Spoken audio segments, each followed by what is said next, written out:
Right, everyone, we have a message to the community. Emergency message. We're going to go through it. We're going to see what we agree with, what we don't agree with, where we don't think things are true. And I think it'd be helpful to come up with a list of things that we think can be improved in Project Motor Racing. First, I need to clean my glasses because I can't see anything.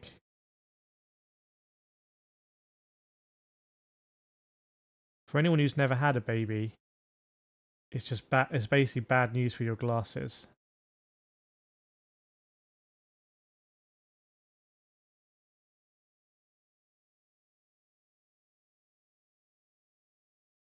We might do some racing as well. I actually wanted to do a Rennsport stream. I thought that'd be fun. But then I saw the emergency news. Okay, so welcome Wayne, welcome Digi, welcome Reviews, Olip, Winterwolf, Hingimer, JB as well, Denny's. Okay, so message to the community today. It's literally just been like maybe 15 minutes ago or something. Today means a lot to us. Launching Project Motor Racing isn't just releasing a game. Long hyphen.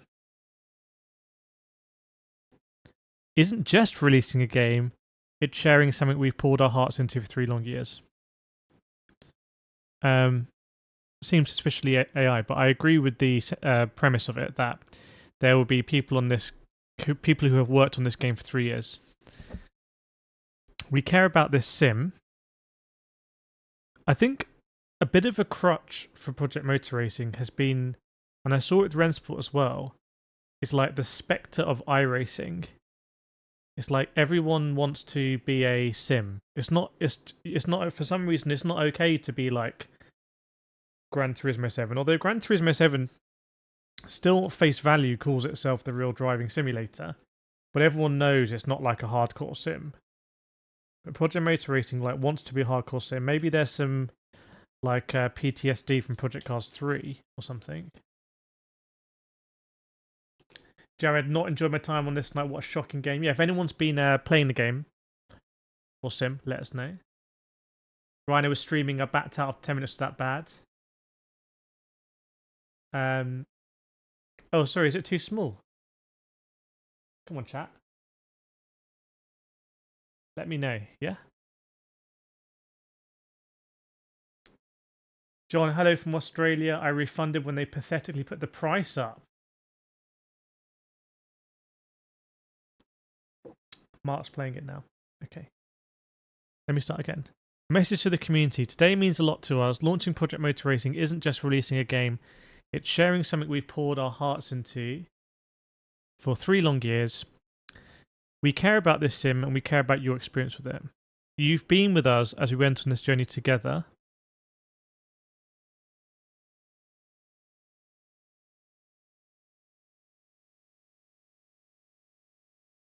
Does anyone in chat agree with this? Why is every game delayed? Games just really complicated to make these days.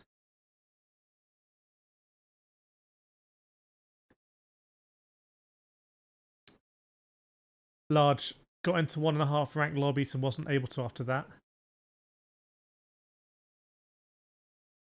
Yeah, I kind of feel like it hasn't been one where we've gone on a journey together. That's what I feel like. I feel like since announcement in a set course at Evo, we're all going on a journey. Arguably, Rennsport, there'll be people who've gone on a journey. I don't think there's been a journey yet with this game. I think we're not even out of the house. And we want to acknowledge not only your feedback on this first day, but your passion and honesty. So that's to us. That's to this stream. Behind the studio are people, and it hurts knowing we didn't hit expectations of release. By the way, so someone said read it. Look, we're going to take our time. If you want to just read it, just go on the URL to just go and read it.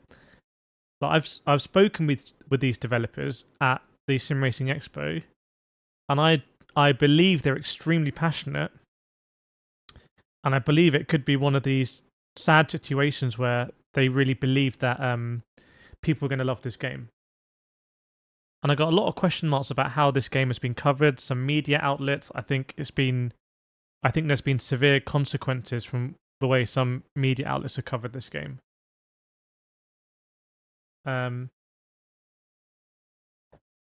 Okay, so now we'd like to take this moment to explain where we are and what comes next. In the months leading up to release, we pushed with the intention of gaining a higher level of fidelity and accuracy. That's what does that really mean? We pushed with the intention. That almost makes it feel like, Evid, thank you so much for the $20, my friend. I'm gonna definitely wait until we've gone through the statement, bro. Thank you so much, Evid. Chat. Please, can we get some claps in the comments there? That's $20. The Dodge Concept 5 being the game is sick. The ultimate boss in 2000 racing games. This game's niche could be classic GT racing. I'm excited to use my HPass multiplayer. Exactly what I was saying in my video if you saw it. Chat, please get some claps out in chat for Evid. Or Evil Dragon Fires. 10 out of 10s. You know how we do in this stream. I'm going to need to upgrade my camera because it keeps overheating, so I very much appreciate your $20. It goes a long, long, long way. Please put your claps in chat.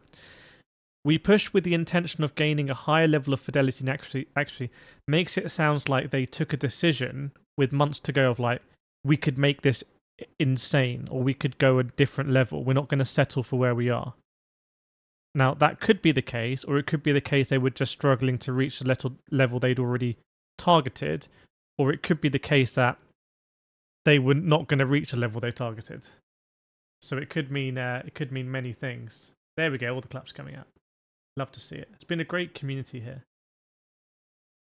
At the time, we did not see nor foresee. It's a bit of a weird way to say it. Okay, maybe it makes sense now. At the time, we did not see nor foresee performance issues during our testing across platforms and different specs of machines. I haven't read this yet, by the way, so I'm reading it with you. What they're trying to say here is that it was almost like everything was fine, everything was gravy, and then we were like, we can make this insane. We're gonna go for the moon here, but then we didn't realize that would have performance issues. That's how I read it. Oh, thanks so much, everyone. Supporting our dragon. Yeah, it claps for everyone.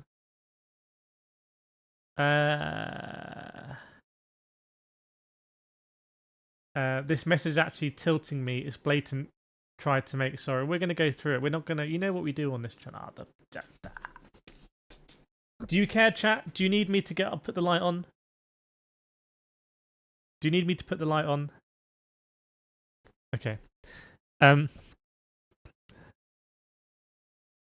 Performance issues here in the studio. Okay. However, once everything came together, hang on. Whoa. At the time, we did not see nor foresee performance issues during our testing across platforms and different specs of machines. However, so basically they should say they didn't foresee it. However, once everything came together, issues have arisen that have soured players' experience of the sim. These are our issues to solve, and we want to be upfront about them, what we're going to do.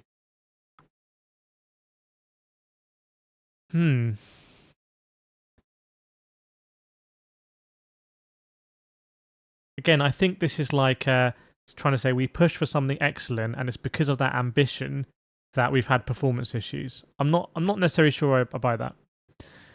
Here's where things stand. We're seeing inconsistencies on lower spec machines. Our AI runs the same physics you drive with. I'm actually not sure about that from what I've seen. From what I've seen, that doesn't that's not true in the dynamic weather races I've done where it started to rain and I've been able to just overtake all the AI. I remember I overtook all the hypercars in the GT3. Yeah, it's a good point from Sturgenio. It's like, why not say this a few months before? Like, we're gonna put this game is gonna be risky. We're gonna be pushing for stuff And it might not all work on launch. We just want you to be aware. It might not all work, but we want to push this. We want to try some different stuff. We want to be ambitious here. It might mean that the minimum spec machines, it's going to be touch and go on those. I would rate that. Can we see a comeback like Cyberpunk? No one's mentioned Mind's Eye here. No one's calling it a Mind's Eye level game. I think it's higher than Mind's Eye. Okay. So I don't actually believe this, and that needs to be explained to me. Our AI runs the same physics you drive with. I don't, not in my experience, and the complexity of that system is something we're still tuning. The irony here, okay, can I just detangle this? The irony here is that it seems like they're saying we wanted to have a higher level of fidelity and accuracy, which is this AI, and it's because of the incredible inverted commas AI that we're seeing inconsistency or lower spec machines, when ironically people are saying that the AI is very basic. They've been burnt with too many broken early access games, not racing. Yes, this is the irony. This is not even early access. Speaking of AI, you have shown us numerous issues in our... By the way, this is launch day. This is launch day. Like, people have just come home from work. Speaking of AI, you've shown us numerous issues in our AI's awareness and behavior, or lack of thereof. We want you to understand that we see this in a way that our AI evidently doesn't. There was I made a post on YouTube just before I went live about how a lot of issues with the game I have made videos on for a long time now, and there's been a small minority of people who have been like, I don't believe you, just trying to talk the game down. There's been an interesting thing with AI where I've seen, when I've been driving the AI, I've been like, this AI doesn't really seem to know I exist. It doesn't care I exist. And the reason why I'm very passionate about that is because when I drove the game for the first time, for me, the force feedback was dangerous. And if you remember, there were two innocuous incidents, one at Interlagos, one at Silverstone, where I had massive, dangerous force feedback issues with my wheel, with a little bit of rubbing with an AI car. And therefore, although if you're playing on a pad, the AI not seeing where you are might just be a bit annoying, for me, I felt like it actually contributed to a dangerous situation. So I feel very passionate about this. The AI doesn't really seem to know that you're there. And for something that's priding itself on being super realistic, when I was racing Mazda MX-5s in Spain, you can look at the videos, because I held the GoPros and everything. You know exactly where the other cars around you. If someone is up your inside, you're both giving each other space because you don't want to make contact. You don't want to bang your door mirrors. They treat like an IPO. Well, that's another story from back in the day with Project Cars 1. We will be working hard on this for upcoming patches. You all know by now my thoughts on like pushing stuff into it's going to be in the patch. Like, that to me is not an easy fix. And then just to continue what I was saying, so I was very passionate about the AI, like really not kind of being there. And there seemed to be some kind of concerted movement to like show, and there's a video online that came online over the weekend on how the AI is meant to be really good. And actually people are saying that there wasn't really any racing with the AI. So this is one that doesn't make sense. This doesn't make sense, okay? Because they've been very, very, very vocally proud of their AI. Very vocally proud of their AI. I think saying stuff like this is the best AI in sim racing. And it seems to be that people are saying this is actually maybe the worst AI in sim racing. You called out the FFB, Kirith. You said it turns left on the straight. Yeah, it also pulls in the pit lane. Everything I've said in all of my videos about Project Motor Racing, I'm confident people will find it to be true. Okay, we'll be working hard on this for upcoming patches. We want this to be a top performer in the single player space as much as you do. And reports of specific instances of AI unreliability, no. No. This is exactly what I mean. either the philosophy of the AI has been designed, and I've read all sorts of stuff about, oh, if you do a dive bomb on the AI, of course they're going to turn in on you because real drivers don't do that, essentially. No. It's not, the AI fundamentally just doesn't seem to know that you really exist. In fact, anyone who's played the game, does anyone disagree with that? Does anyone feel like the AI seems to know that you exist?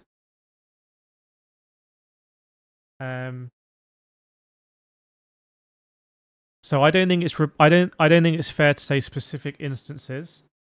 I think the fundamental DNA of the AI seems to be it's going to railroad, and therefore I don't think it's nailing down avenues of improvement. And I'm not sure this is fixable. I remember when Forza came out, Forza said their AI had been trained by loads of AI. This is before AI became really toxic. Do you remember? They were like, our AI's been trained in over like 5,000 specific like maneuvers. And to be fair, the Forza AI is not bad.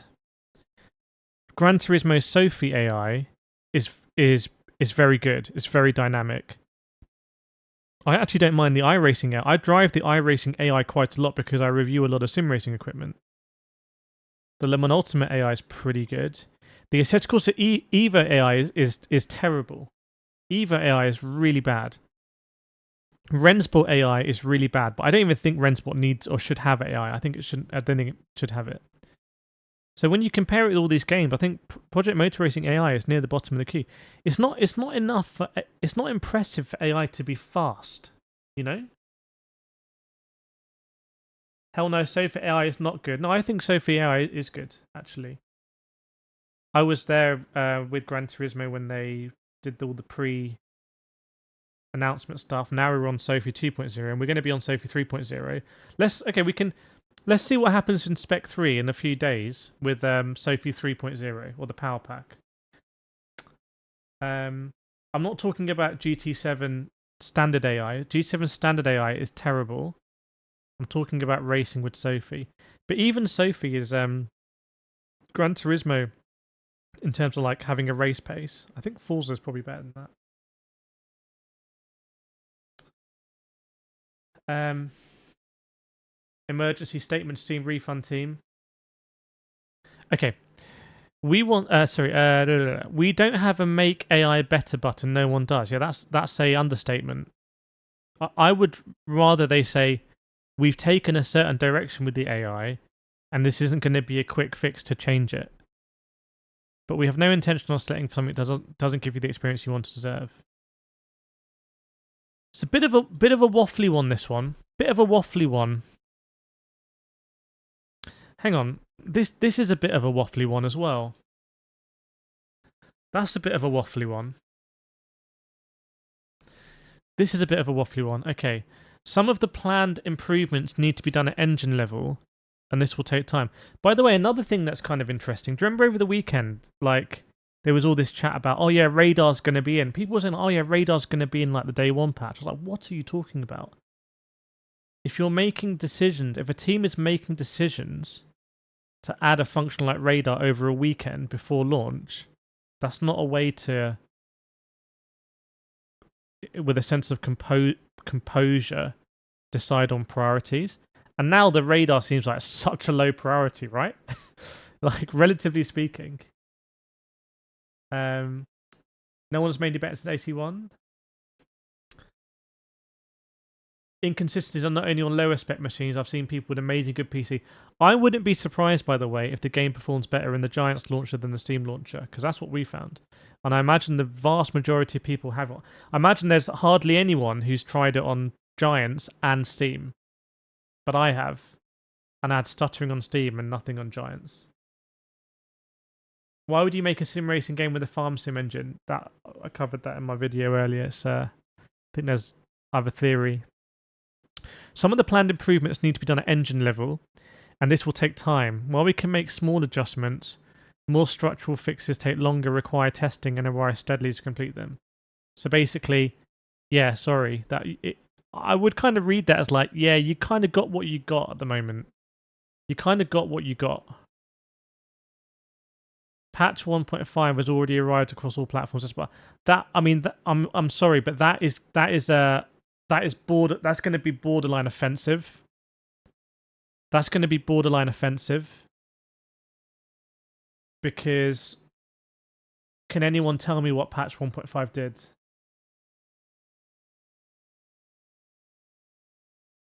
John's got a Commodore 64 and I can't even start the game. I don't think it runs on a Commodore 64, to be fair. Why doesn't the game have time trial and Ghost? I don't. Again, these are very valid questions that are now down the priority list. Joe says, a big sorry, it's your fault you bought it. If you're getting so much hype. It's definitely not me. Not me. You look at my Sim Racing Expo videos. I was like, I don't understand this handling. I'm trying to work it out. It's not going to be for most people. Welcome Simulator. I was joking. Okay. But we want you to know this clearly. We're not backing away from these challenges. Yeah, okay. Cool. We're facing them head on. This sim matters to us, and your experience matters to us. I'm the type of dude, this language doesn't mean anything to me.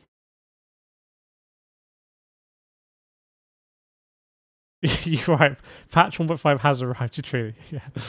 What's coming next? In the coming days, we'll share a full roadmap showing where we're headed with performance updates and fixes that now begins. But I didn't. What were the performance updates and fixes on 1.5? I saw there were some different sliders in the force feedback section, and I saw the graphical LODs now go to a 200%, not 100%.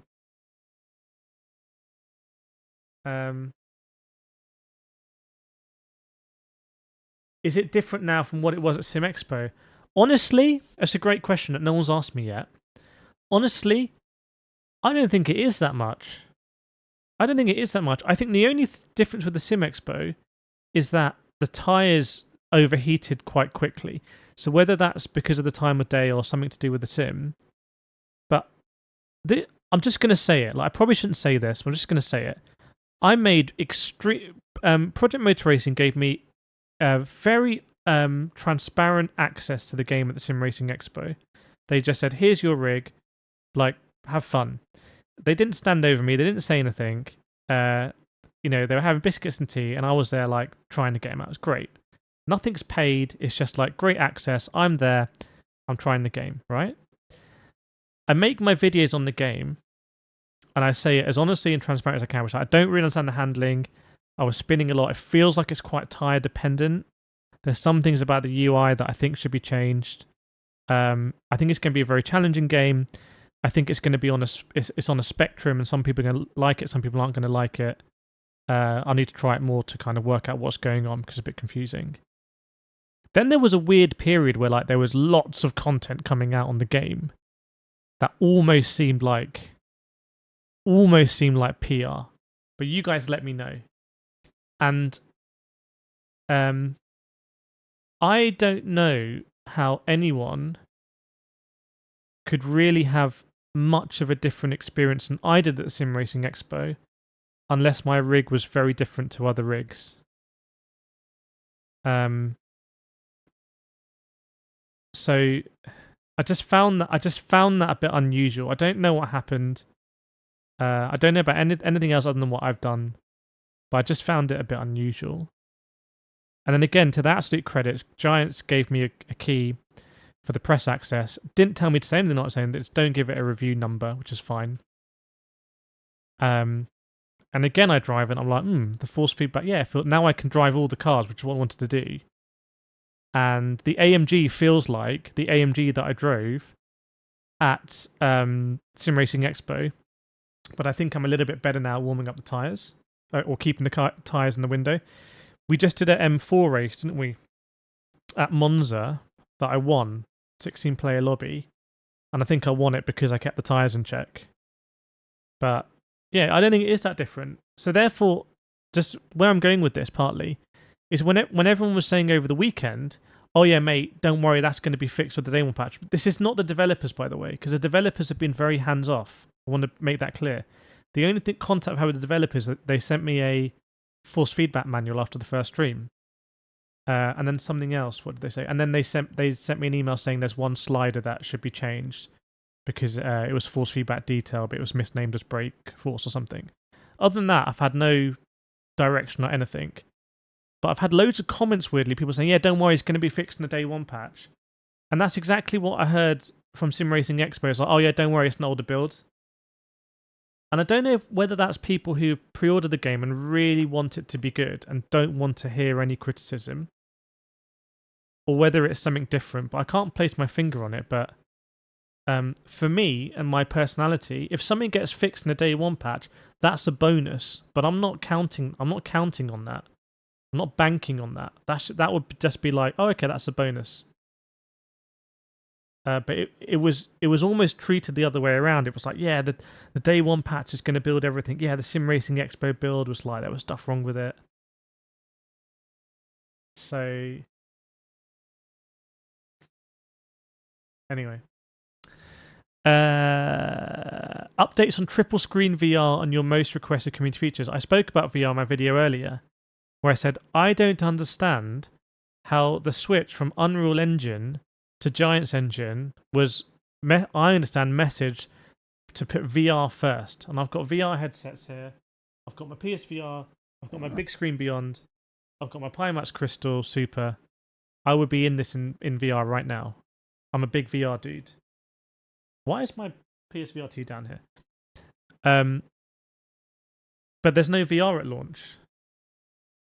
There's no VR at launch. I feel like that came out quite late. There's no triples. I think that came out quite late. And I have a feeling that also the AI, the size of the AI races on console also came out quite late. Captain Valencia, here's the bottom line as a console player: either throw in behind this game or you're stuck with boring ACC or the very rubbery Gran Turismo 7. No, this is the other thing. It's like, this is what I don't understand about. We all went to the Sim Racing Expo. All of the great and good of Sim Racing went to the Sim Racing Expo, and I'm pretty sure we all drove Project Motor Racing, right? Why was there not a universal consensus that, like, okay, this game, the handling's unusual, we should dive into this and we should give feedback to the developers? Because if I'm one of the only people saying hands up, I don't understand this handling, I'm crashing a lot, I'm spinning a lot, it gets to the point I can't even complete a lap. I don't really know what's happening with the sim. If I'm the only person saying that, then it's easy for people to say, oh, you're just not very good, or you don't know how to drive it. But if we all like, no, we don't understand it, then it's like, okay, maybe they need to look into this. And do you understand? And if we don't do that as a community, then we get to release, and then it is what it is. We don't understand it, but we could have told them earlier. No, I'm not talking about today. I don't think there was enough. I'm saying that I'm pretty sure loads of people drove this game at the Sim Racing Expo. And I made a video saying, I think the title of my video is like, the handling is unusual. I think that's literally the title. I don't understand why it's a surprise now that the handling is unusual when we all basically played the same game at the Sim Racing Expo. Okay, Jimmy said he did it. So maybe, Jimmy, you know, if you're a bigger YouTuber, you're not going to use a video on your channel for this kind of stuff. It's completely understood. But however it happened, I don't understand. We need like we need a better way of us YouTubers. The other thing is that people like Jimmy, people like Steve, definitely so, and to a much lesser extent myself. But I've also done my karting and I've also done the racing, etc. But Jimmy and Steve are racing NLS, right? We're not in a situation like we were 5 years ago, where sim racing YouTubers, influencers didn't know, could be shushed away like they don't know how real cars drive. Like we know how real driving works. Like we are experts at real driving. Okay, like, and that's different to it was 5 years ago. So I feel like we have more clout, and maybe that's something we need to do. Like, you know, I chatted out there with Jimmy, chatted out there with Steve, and it's all a lot of fun. But maybe we need to do something where we kind of like, I don't know, do you understand what I'm trying to say here? Like we can say no, this is really what we think about this, and we kind of all think like this. Pete, I'm struggling to get into online servers. Andrew, so what did Jimmy say? And so because I don't watch YouTube videos, I don't really know, but I don't think there was lots of noise about Project Motor and Sim Racing Expo. That's understandable because there's so many other things going on. But if everyone did make a video, and if everyone did make a video saying the handling's unusual, or people had conversations behind closed doors, then I think it's the burden is on the developer because they had the knowledge, right? They had the knowledge that all these sim racing influencers, Jardier's doing real racing. He knows what he's talking about. Jimmy knows what he's talking about. Super GT knows what he's talking about. I know what I'm talking about. Like, if you're getting consistent feedback from people that are not affiliated with you, like they don't have any incentive. Like, I'm pretty sure none of us are probably affiliated with Project Motor Racing, like paid, would be I'm certainly not. So if we're letting you know, we're going to let you know how it is my point. Ben Collins comes into all this as Stig, and I don't blame Ben Collins at all, but a lot of people have said to me over the last month or so, you're talking rubbish about Project Motor Racing. How can you say that the handling's weird when the Stig says it's the best handling in sim racing? And I've always said, he's going to say that because he's a consultant on the game, and I don't blame him for doing that because that's what any good consultant would do. And that's what I mean. Like, they're probably not going to get that feedback maybe from Ben Collins, but we'll say it. We'll just say it how it is. And I feel like this weekend and today, we've all said it how it is, but it's too late. And the reason it's too late is because hardworking people, real people like you, have spent your money on something that is a massive gap between what it is and the expectation. And a lot of what I do on YouTube is designed to minimize the gap between your expectations and reality. That's a lot of what I do on YouTube when it comes to reviewing hardware, when it comes to streaming, etc. Is to just tell you how it is so you can make an informed decision. So I just wonder, like, is there anything we could have done as like a sim racing YouTuber community to kind of communicate anything? Because I'm not sure we did that much.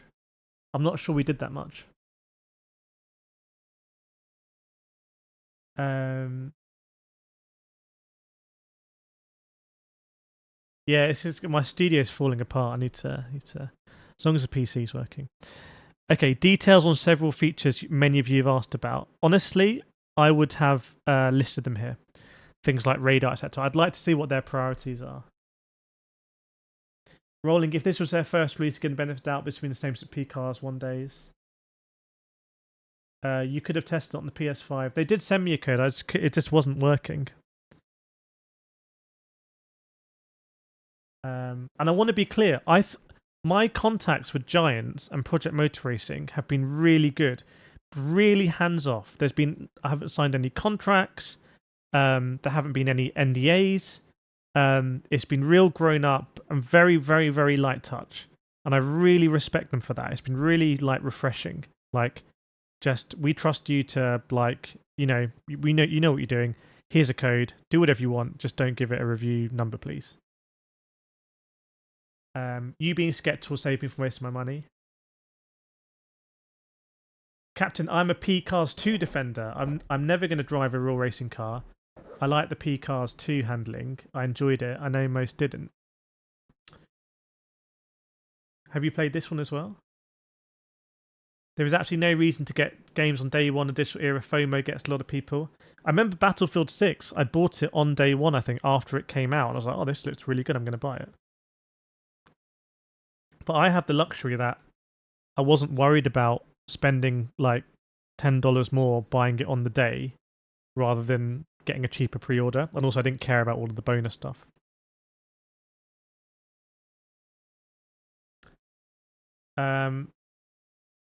Smiling, I like to drive GT3 cars. I'll never be rich enough to drive a real one, so sim racing for me. You never know. What if you win the lottery or something? Or what if I do like a community event? In fact, I'm going to do a community event with Race Logic. We're planning it if there's enough interest. Not going to lie, the whole lead up to the launch was weird as hell. You can stream but not give it a number. Yeah, I guess if you're a traditional outlet, so a cynical way to look at that would be that they know it's going to get a bad number, so they say don't give it a number. That would be a cynical way to look at it, and I think that is perfectly legitimate. Another way to look at it is like they just want all the review numbers coming out on the same day. I would say if you take the cynical view, that's like, oh, they don't want people to give numbers to be our numbers. I feel like they just wouldn't have given out codes. And they might be debating whether it was better to give out codes or not give out codes. Because can you imagine if this game hit today? If no codes had been given out, I definitely don't think people would have cancelled pre-orders. However, I would say that everyone who's cancelling a pre-order is going to write about it, understandably. The people that don't cancel maybe aren't going to write about it. So the noise of it might be different. Matt says, boys, let's give them the benefit of the doubt here. They messed up. Should have labelled it early access. Let's give them a month or two. Babaluk, it's over for this game from a multiplayer perspective. They can patch it. I don't think it's over, but it's a good point about Project Cars 3 because Project Cars 3 just evaporated. Should have made the game $30 and early access it. Personally, and I don't. There's a lot. It's easy to say that, but you know, as a developer publisher, they'll want to sell the game for the highest price initially. But I do think there was an option here to not launch with 70 cars and all the tracks, but to do it of a Gran Turismo thing, launch with fewer cars and tracks at a lower price point, and then you can add them in through DLC. The reason why I'm not so opposed to it is because I strongly feel like some of the GT3s and hypercars need a lot more time. They're rolling this out as a full and finished game is psychotic. They've lost any confidence or trust in most people. I think that's the biggest thing. And I feel for the developers here. I feel for, you know, the people that are working on the or be someone taking the photos for all of the cars and everything, like all these people. We've built this on a new generation of simulation technology with AI and player level physics, a deep handling model, and system designs with longevity in mind. We're still shaping it, still refining it. We'll keep doing it with you. Again, I don't agree with that. Everyone's saying that this is pants. I don't know what this means, and this is just fluff. If I was marking it. So I'm not a fan of this parrot. You've been vocal, passionate, honest, and we're grateful for it, no matter how much it stings. This is getting cringe now. It's getting a bit cringe. It's almost like, good boy, yeah. You've made your voice known. Yeah, can anyone, like, AI on player level physics, like, what does that mean? Like, how was I able to overtake the hypercars and GT3s?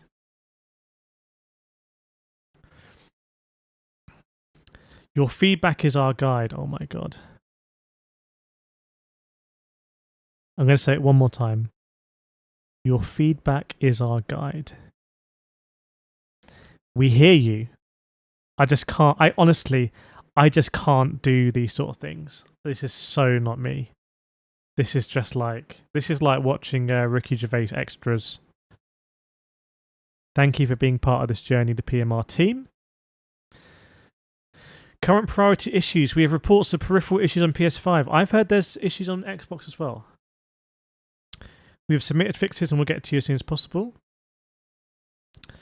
We are working to stabilize our online servers and they'll remain under maintenance until this is complete. Ah, okay. Well, whoa. What? Well, that hasn't been mentioned anywhere. What's that got to do? What? All they've talked about here really is AI, right? It's really just AI. So what's that got to do with that? Ugh. So, is the game actually working? My feedback is Transformers and Mario Kart Sim. Chat, what do we make of this statement? What do we make of this statement? I write a little bit differently. That's all I'll say. Jaxter says, mate, this is fairly janky. Ian's on X saying the FFB doesn't need improvement because it's better than anything he's felt. Just get on a set of Corsa Evo. 8-bit, I will say I have great fun with the old Porsches. It's a bad statement, it's a shame, typical PR nonsense. Now this statement ain't it. It's more PR damage than anything. It's not a good... To release a statement on the day of launch is like... I don't even think Mind's Eye did that. I don't even think Mind's Eye did it. What's the Steam score staying right now?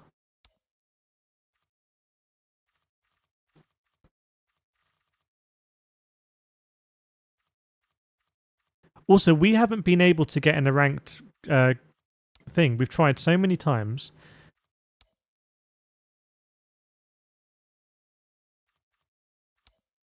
Oh, that looks fun. I'll join that.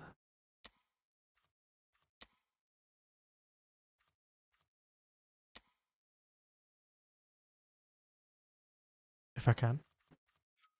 What? No. I want to do MX-5s at Brianza. Yeah. Are we thinking Rennsport is the way to look? The thing, Rennsport's a whole nother kettle of fish. Okay. Let me just boil down Rennsport. Okay. Rennsport has actually gone on some mad journey, doing all the esports stuff before the sim came out, and like all this madness and all the events and all this stuff. When the game comes out, I don't think they help themselves by... Are we working? I don't think they help themselves by saying by not distancing themselves from iRacing. For me, Rennsport is like Gran Turismo Sport on PC. That's what it is, and on PlayStation and Xbox as well. And it doesn't need AI. It doesn't need single player. Like, who's doing Rennsport for single player? It doesn't need to pretend to be a sim. It should just be filling up lobbies and getting people racing. Because the racing is actually good in Rennsport. The curbs are unrealistic. You can smash them all. The handling is simplified. It's got this mad cinematic motion blur, which is unrealistic. So that's another kettle of fish. So we will come back to Rennsport, and we will one evening we will do a stream, and we will see what the lobbies are like, and it will be a big test, because either it will be fun or it won't. How many YouTube sim racers were paid to tell you this game was good? Do they I have seen some paid. I have seen some paid. Or I have seen some sponsored videos for sure. I've seen some sponsored videos, and I don't think there's anything wrong with sponsored videos. I mean, I think Assetto Corsa Rally had sponsored videos. I think Assetto Corsa Evo had sponsored videos at launch. Project Motor Racing has sponsored videos at launch.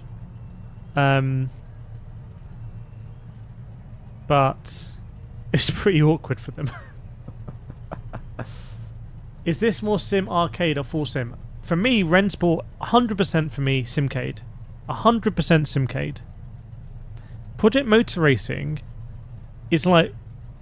It's actually really forgiving to drive when you can feel the cars. There's no qualifying in this race. It's really forgiving to drive when you can feel the cars. But then it crutches itself in the name of realism. For example, you can't qualify, just do quick qualifying. There's no radar. You have to warm up they have like a couple of apps to warm up the tyres. There's per car setup. Like, it does all this, it crutches itself. And also the spectating camera is pretty pants. Huh. Is that 60 FPS now? Chat, that looks like it might be 60 FPS now. Did they just unlock that in 1.5?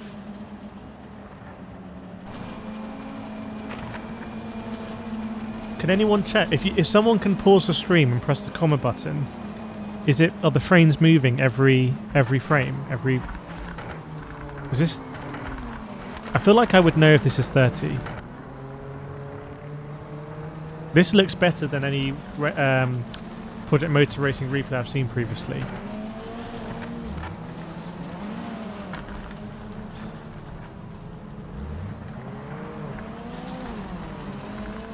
What does yup mean, Matt?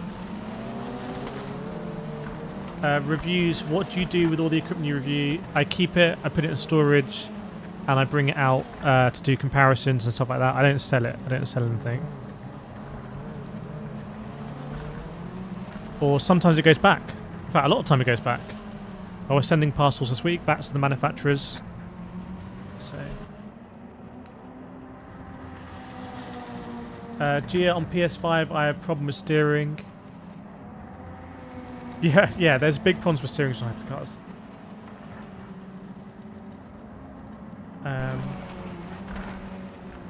It's 60. Okay, that's interesting. All right, let's get on track, shall we? No, I don't want to do that. Let's get on track and see. Let me talk about how the.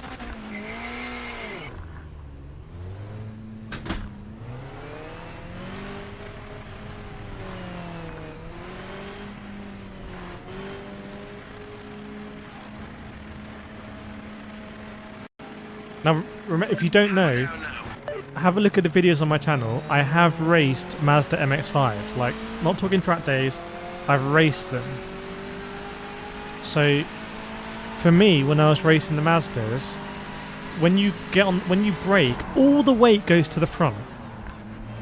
Okay, it goes to the front, and the rear tyres lift. Not off the ground, obviously, but you feel it in the car.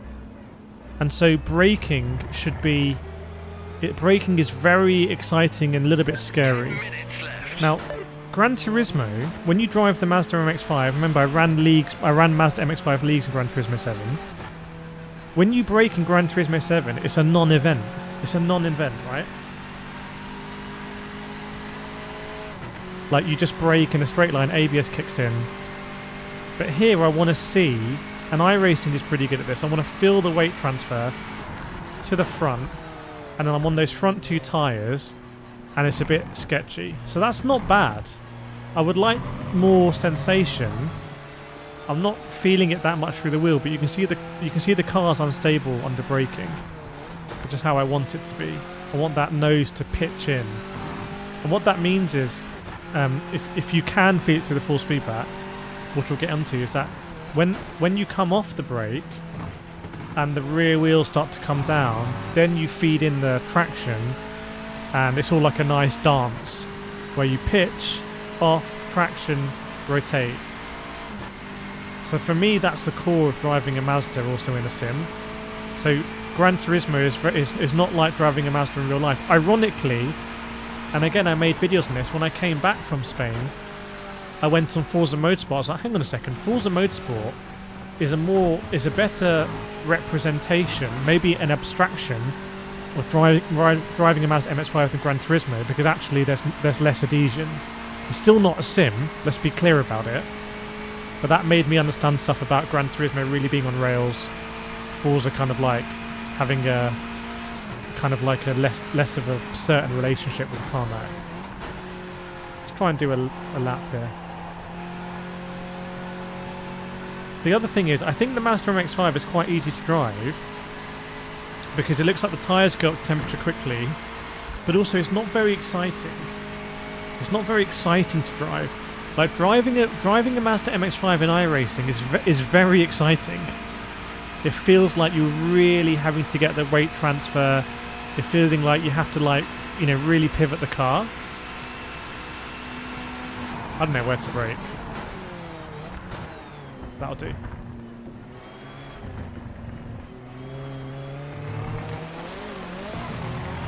This Mazda doesn't feel that exciting, so there's a little bit on braking that's realistic, let's say. But I guess on power,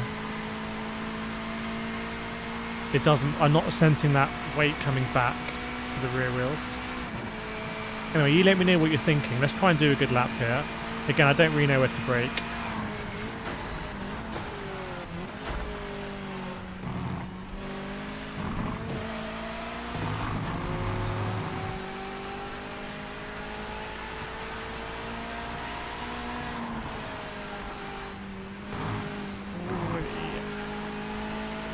I would expect the rear end to come around a bit more.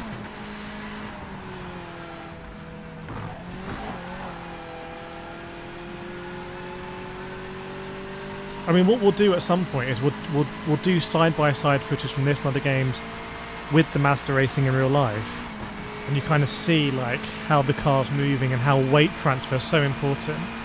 And obviously, me doing a lot of karting, weight transfer, you just don't have the same weight transfer in a kart.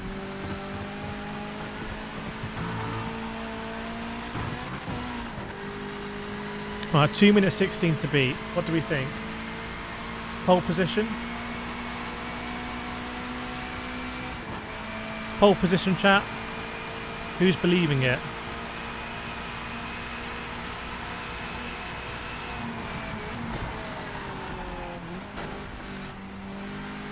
I mean, this is very undramatic. That should be braking at that speed in a Mazda should be extremely dramatic.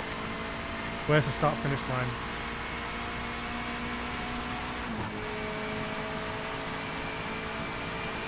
Oh, we're going to be way off. We're going to be way off. I'm on the hard tyre.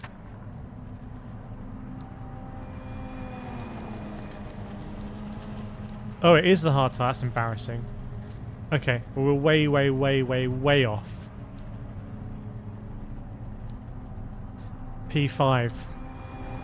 We'll have to follow these guys in the race.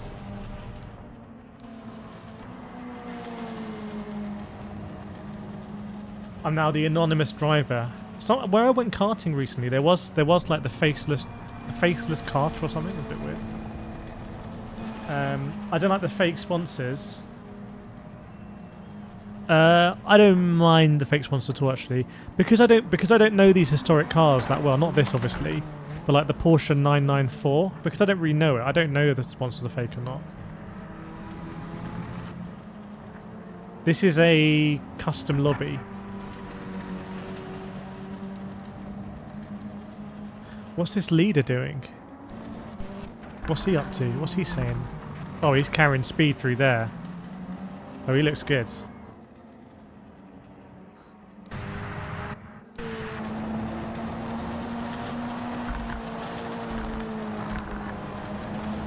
Yeah, there could be stuff with the wet tyre fast and everything.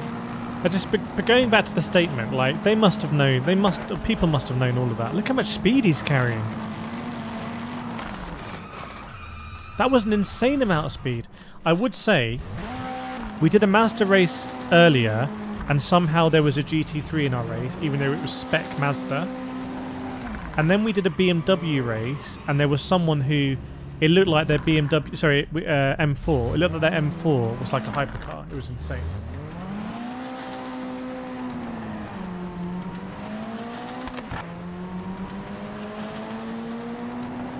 You need third gear.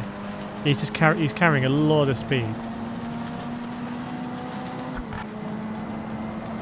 This is not AI, by the way. Like, if that was the AI doing that, I'd be kind of impressed. It's just every game now, partly because in the world you need to be talking about AI. If I say AI enough, YouTube will share this stream to be like, oh yeah, AI. Like Forza was like, oh yeah, we got all these like AI things. Gran Turismo, they call Sophie an AI agent, which really annoys me because they know exactly what they're doing when they use the word AI agents, and it's not an AI agent. And now Project Motor Racing. How many mentions of AI were there in that press release?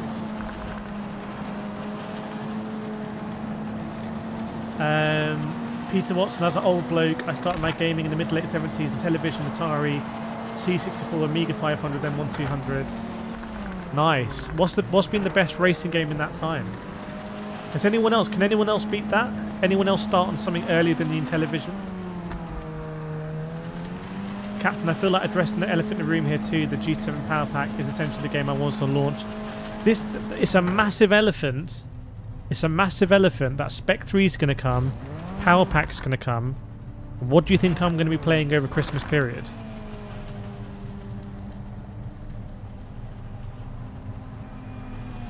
This game has this weird thing where if you got on the gravel half on the tarmac, it will pull you out and kill you. Yeah, it does. If you drag a wheel in the gravel here, it doesn't just slow you down. It will just like spin you off. Welcome, Just Roll. I'm glad they made the statement. It makes you feel more hopeful about it. Let me know, what did you like about it?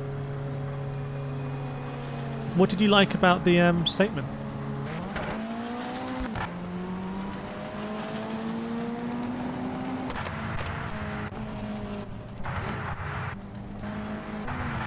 Who's this dude?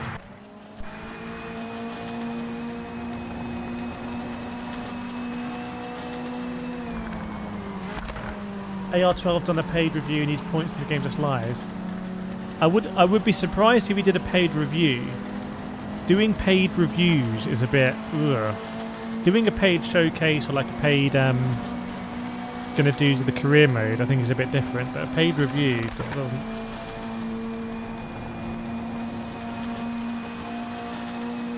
Vernbeam, I'm late. Can you tell me what's going on? I just got off work. How much time have you got? How much time have you got? What a day it's been. Tubbs gave this a shot throughout today. Not for me. I'm afraid awful on controller. So we got to use third gear a lot more. Can I see what gears they are if I go in the cockpit? Oh, I can't go in the cockpit. Okay.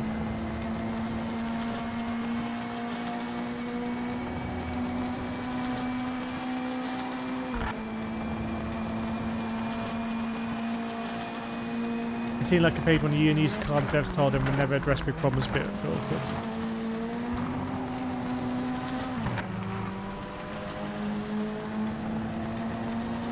Burnbeam's good for an hour or so. I'm sure you'll get it all in the next hour. Oh, my screen went. Didn't.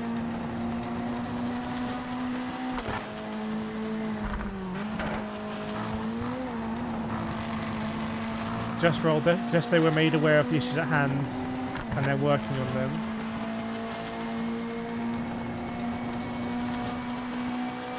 Lilith, this game is very disappointing. JV Tube, I really hope Rensport and PMR eventually sort out their issues. We've invested a lot in these games. As for PMR, I've been playing for 4 or 5 hours on PS5 with the T598. How's it been on the T598? Is all the gear jolt stuff working? By the way, has anyone been playing on Fanatec? Is Full Force working? Is Full Force Confirm working, yes or no? I can always speak to Fantic about it.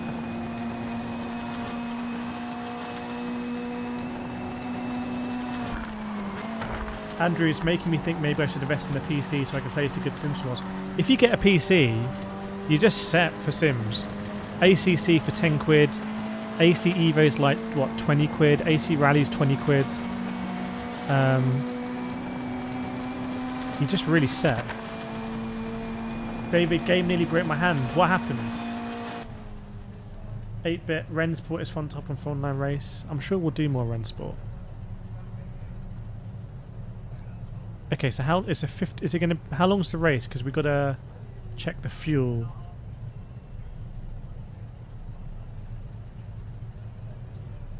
There's a Brazilian in here.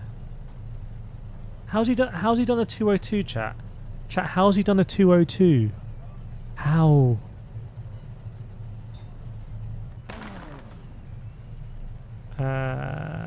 Vehicle setup.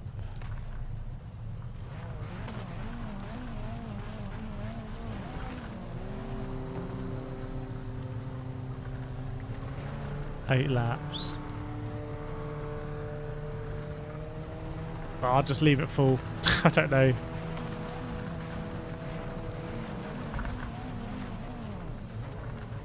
Well, it's less than 2 litres a lap, isn't it? So I'll do that.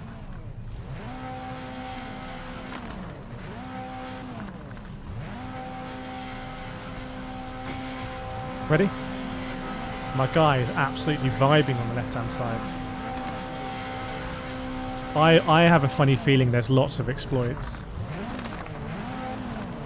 Yep, I have had that where some cars FFB is very light, others are heavy.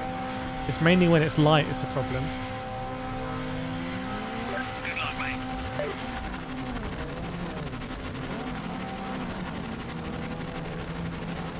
That guy is ready to explode.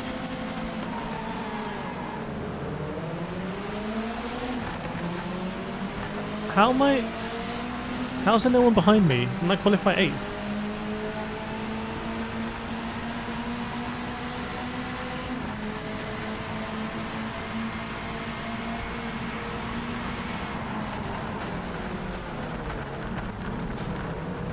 Never in doubt. Hey, someone's just cut the chicane. Turn.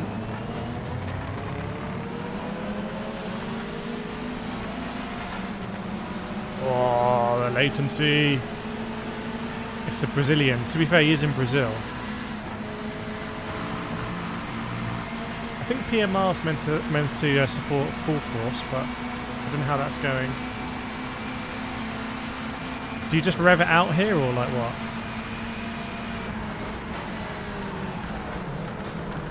Guys, they're all just cutting the chicane. Is there no penalties on in this lobby or something?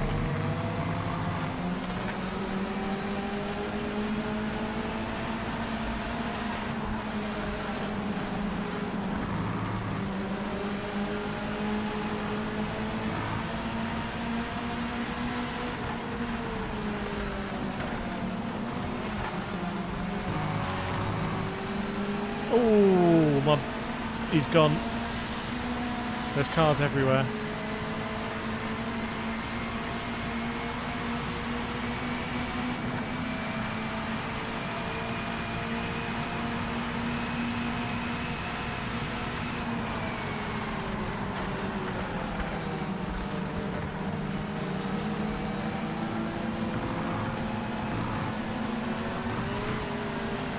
I'm not sure about 4th there. Let's go, mate, let's go. Can we make a lobby for Daytona MX-5s? Daytona MX-5s in iRacing is a very good combination.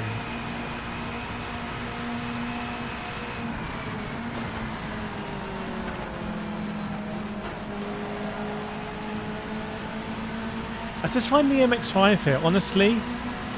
Oh, thanks so much for the £5. On the PS5 version, will they increase the car count for 6 and 32? I don't know. I wouldn't count on it. It wasn't in their note they just did, so I wouldn't count on it. But thank you so much, R33. Can we put some claps in the chat, please, while I'm driving for the £5 donation? Thank you very much. I appreciate it. I mean, we'll give them the feedback, but I wouldn't count on it. Oh, what a move, brother.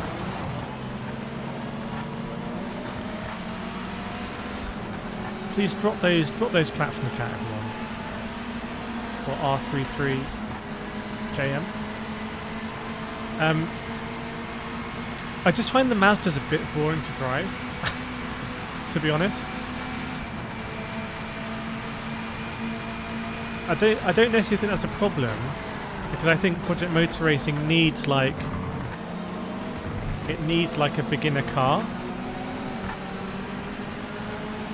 But I think the MX-5 in iRacing is a different beast.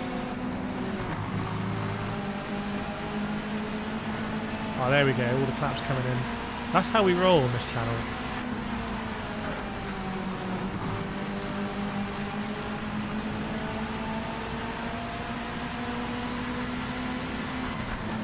Yeah, come on. He's got to leave the space. Got to leave the space, bro. Oh, there's a huge crash. Is he going to swing over?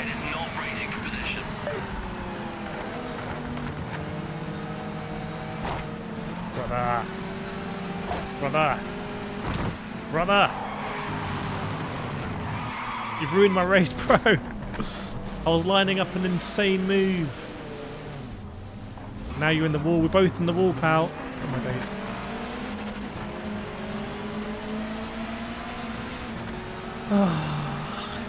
Will I have enough fuel? Yeah. Is this my dude? How is he overtaken me?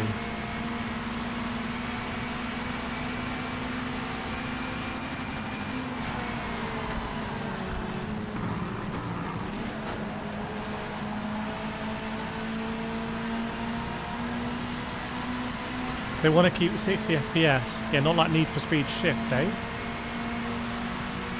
Put it cat. Put this guy on the wall. Okay, how would people think? Here's a question. How would you think if this game was £25 or $30? How would you think then?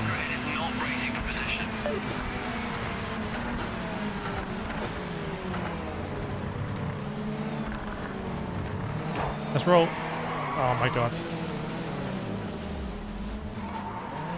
I'm mowing the grass now.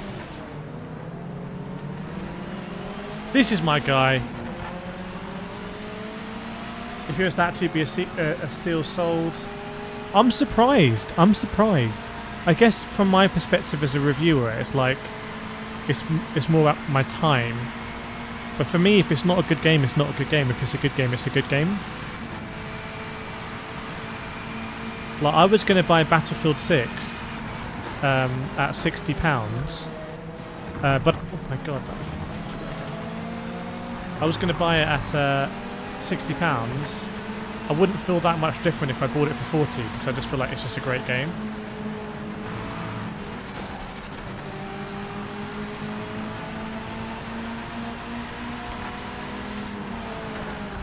I'm interested that it would be a. It's not that it would be a better game at like $30, but yeah, I don't know how that's funded, but there we go. £75 in Norway. Is that with your Norwegian kroner? Don't you normally get a good deal in Norway?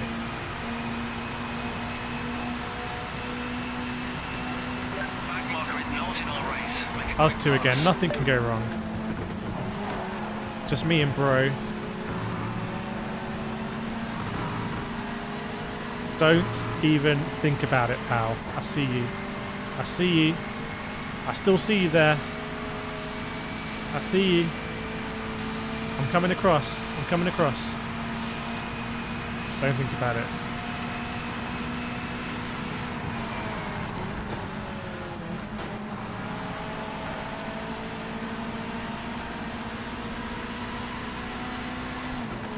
You paid $100 for the game. Oh my god, that's like me and Test Drive Unlimited Sale of Crown when I bought the $100 Gold Edition.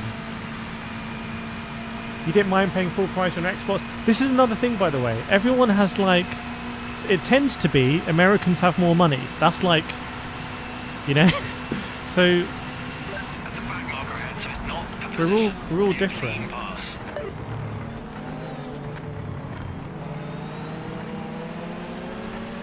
So there'll be some people who the value from like, I mean, when I go to America, stuff is so expensive, and then like you have to tip like, and I don't know when to tip or not to tip. I'm like, oh, I don't, you know, and I'll tip like $1, and I don't know if that's actually just like offensive. But stuff in America is so expensive. That's it. This game is a different value proposition than maybe. In England, I don't know.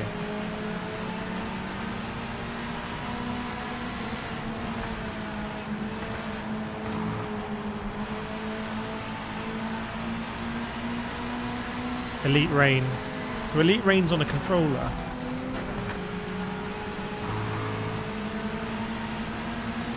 Yeah, it sounds like the regional pricing went crazy. Canada's worse. Oh, sorry bro, I'm in you. I'm literally inside you. How much do we pay for gas?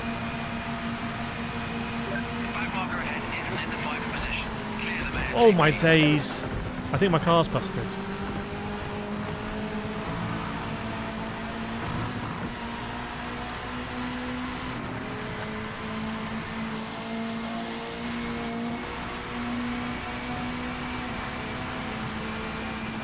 So the bump drafting doesn't really work.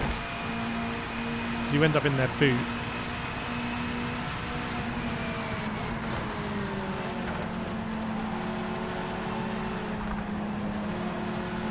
Let's go!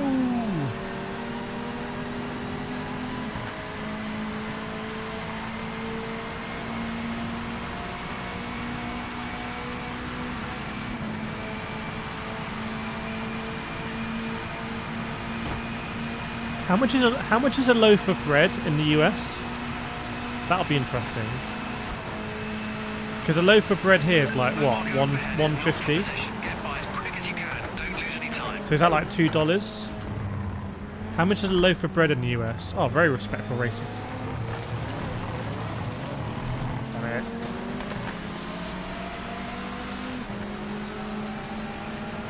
PMR, so much potential, but Ian Bell happened. How is it? Oh, it's 30. Yeah, so is it already $30? $3 for a loaf of bread. Couldn't tell you. 5 to 6. No one's paying $5 to $6. Because if you're paying, and then I need some more answers. How much is a loaf of bread? Because then I can actually do maths in my head. $3 to $4 Canadian, $5. Okay, let's say it's $3. Okay, that's quite a bit more expensive than the UK. Almost double. Now I've got the exchange rate. And my brain can't quite do it. Where is bro? Is bro here? Oh, bro's in the wall. Okay. Loaf, like, you know, the thing with like bread. So basically, given how expensive your bread is,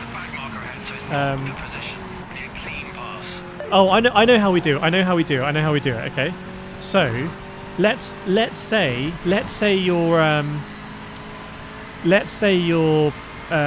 basically Project Motor Racing is like 10 loaves of bread in America, right? But in the UK, it's like 20 loaves of bread. Is that correct? So therefore, for you guys, it's like, oh, it's 10 loaves of bread. Like, okay, it didn't work out. But for us guys, it's like, that's 20 loaves of bread. Right? That's what I'm trying to get to. Yeah, Mick Schumacher is isn't he going to Rahal? P1's cutting Ascari. You know what? I'm just going to see what happens if we cut turn 1.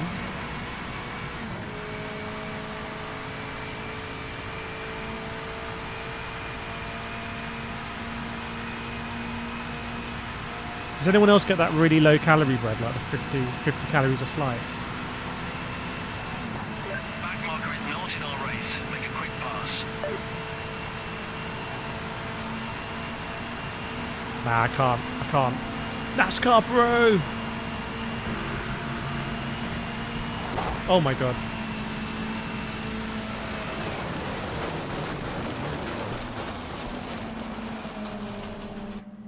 I'm guessing track limits are off on this one. That was just doing the NASCAR line. Someone said about Mick Schumacher going to IndyCar. I was just like practicing for Indy. Right, Daytona multi-class. It's all very uninspiring. This not many people in the lobby. This Mets guy. I could try that. Okay, for no lobbies found. Okay, cool. Here it's like 89 loaves. Yeah, if Project Motor Racing is 89 loaves of bread, that's not a game. That's a that's like a food store for a village.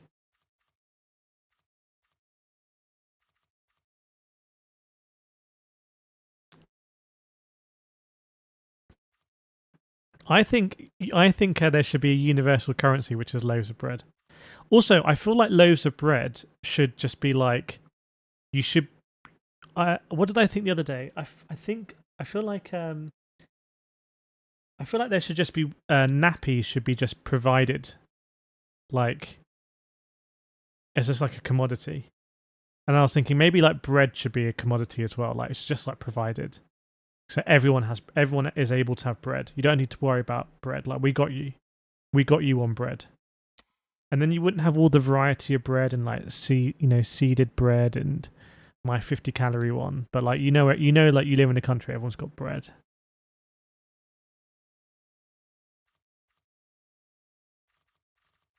This is really worryingly unpopulated, by the way.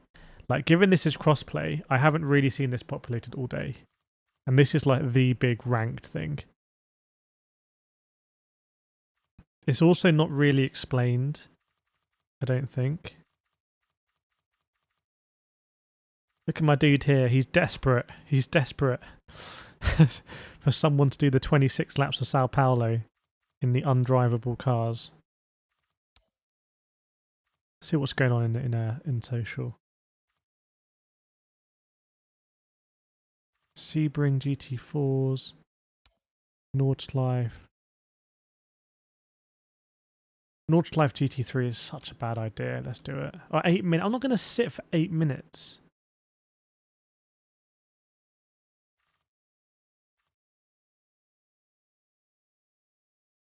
Or am I? Am I going to sit for 8 minutes? I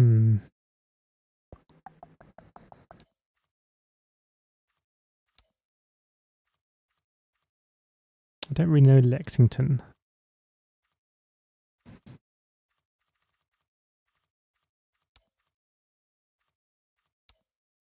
Let's do some Donny. Let's do some Donny in this one. There's only 6 people now. Alright, let's do this one. My 4060 will not run this game. You got the 8GB or the... Is it 12GB? No, you can't practice while you wait. And this is like... These are the pieces of feedback I want to give, which is like... Put us in the lobby now, because it's much more fun being at the circuit. You know, like at Monza, like we were just chatting, but we're in the circuit. It's much more fun being there than this garage. Just put us in the circuit. Because you created these, like, I think they're really nice environments. I think the ambience is really nice. Just put us there. And then I'm already kind of like, I'm feeling like I'm getting the juices flowing. Whereas here, I don't like it. And also, I don't feel comforted that I'm actually going to get put in a split. Whereas in iRacing, it puts you in a practice, and then it puts you in a split. How the physics, very varied.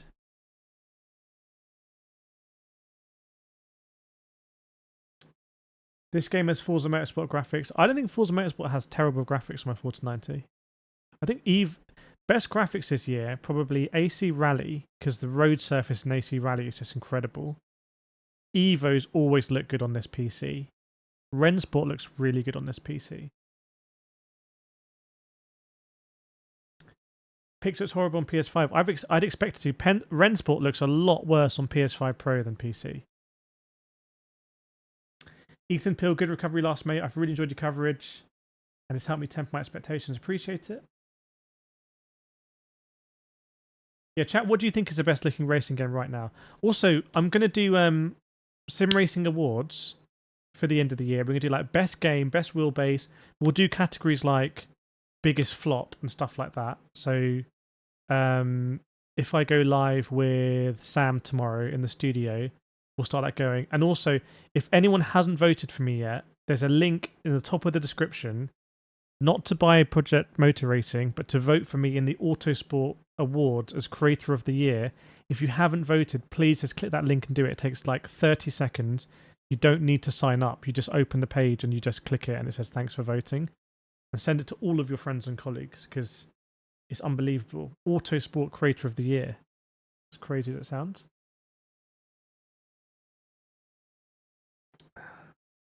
I mean, sim racing games that are cross-platform, in my view, are always better on PC. ACC is better on PC.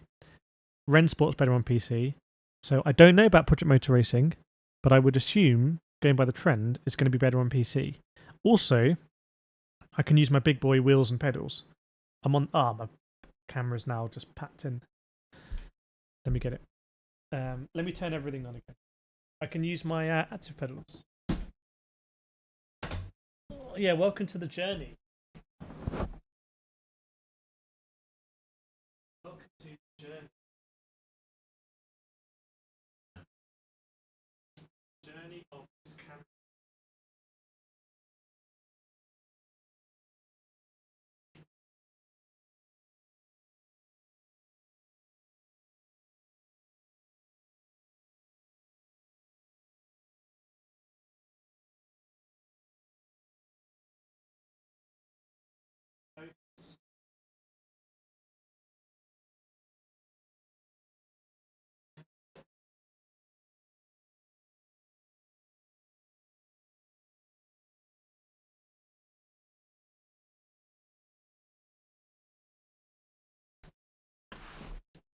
I don't even know if I'm going to make it in this race.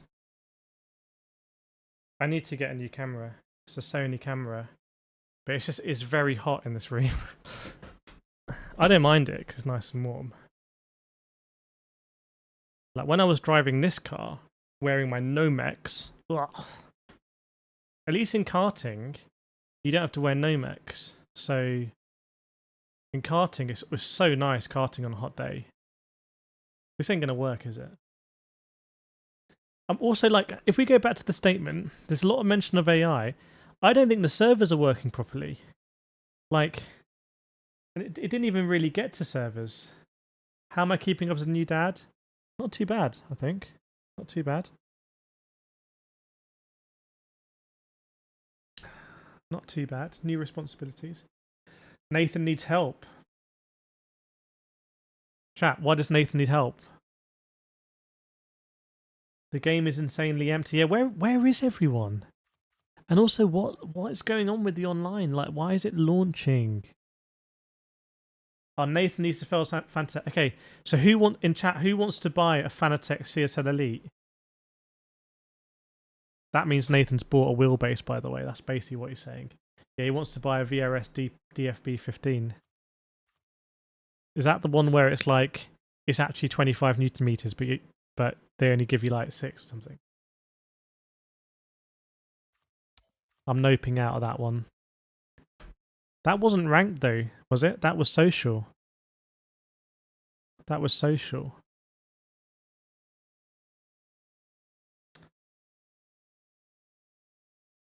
Chat, how much is Nathan's CSL Elite worth? That's the wheelbase that got him to driving in America. Okay, let's go with Joshi. Joshi, we're coming in. We're coming in. Stop putting me in that car.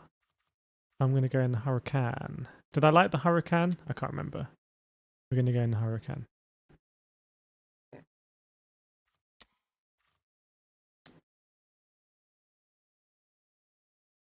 There's a custom on Lime Rock. I am very surprised about how little population there is. I think it was the same with Rensport. I was like shocked. But then when I go on iRacing, I went on iRacing when Nathan and myself, when we were practicing for Jimmy Broadbent's race, I was practicing at odd times of the night because of the baby. And like there were times I'm sure there was only 10 hosted sessions in iRacing. I was like, what? In all of iRacing, there's only like 10 hosted sessions. That's crazy. I'm the only dude in the Lamborghini here, which makes me think it's a bad idea. Gondor's going to cut. Did you see my interview? When it says no cut, it means no cut. Yeah, so Nathan can sign it. Chat, does no one want a belt-driven Fanatec CSL Elite? Does no one want it? The thing that annoys me here, right, is that it's going to be at least 15 minutes before we even get to the race.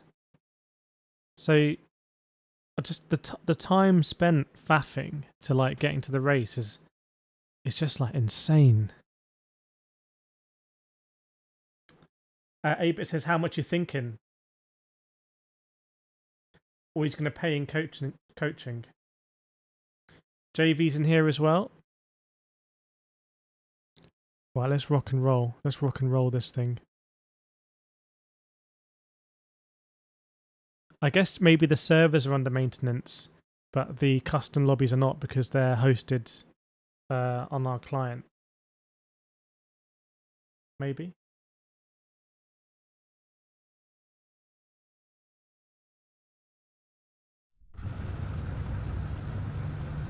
Oh, it's nighttime.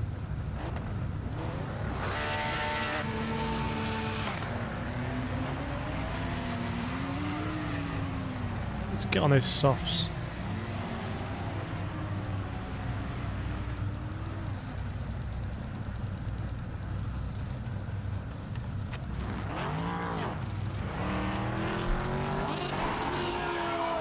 See what Daytona's saying.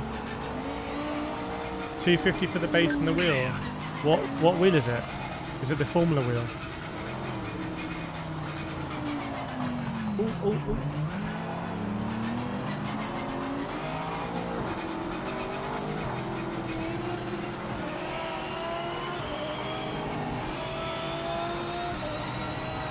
I think I damaged the car there, by the way. Let's have a look.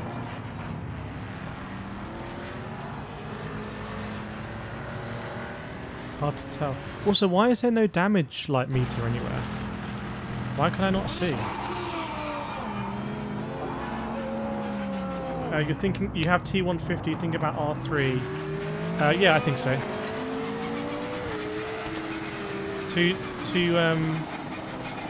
We'll witness will.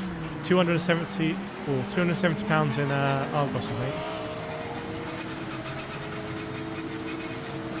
I went T150 to Nathan's Fanatec CSLE.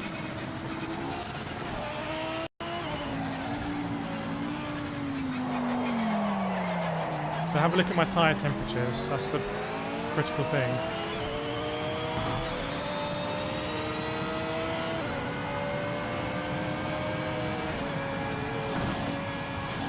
Bro just yeeted himself. Oh, look at that lighting on the banking. That's pretty cool. Reminds me to turn my lights on.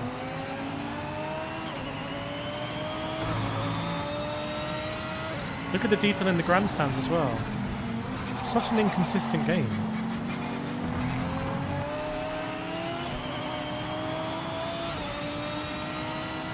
You have no pass.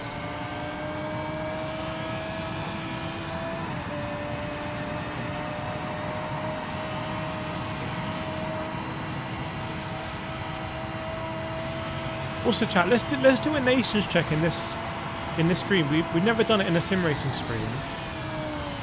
Let me know where in the world are you watching from. It'll be very interesting. What country are you watching from? Is everyone in the UK, Europe? Are there people in the USA? Same transmission. Just put your country in the chat.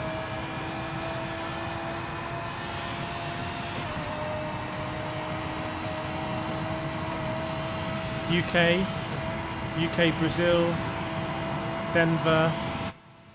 Oh man, it doesn't. Estonia, UK, New Hampshire, UK, Portugal, Switzerland, US, Canada, North Florida. Probably park it. Portugal, Belgium, Australia, UK, Portugal. Lots of people from Portugal. Lots of people from Portugal, right? Lots of people from the US. Okay, so it's a real mix. Australia, Scotland. It's a real mix then, isn't it? It's very global. Sweden, India, Brazil. What's the reasonable price for this in Brazil? And India? Someone's coming out of pits, aren't they? 1 minute remaining. Oh, it's another Lambo. Fellow Lambo.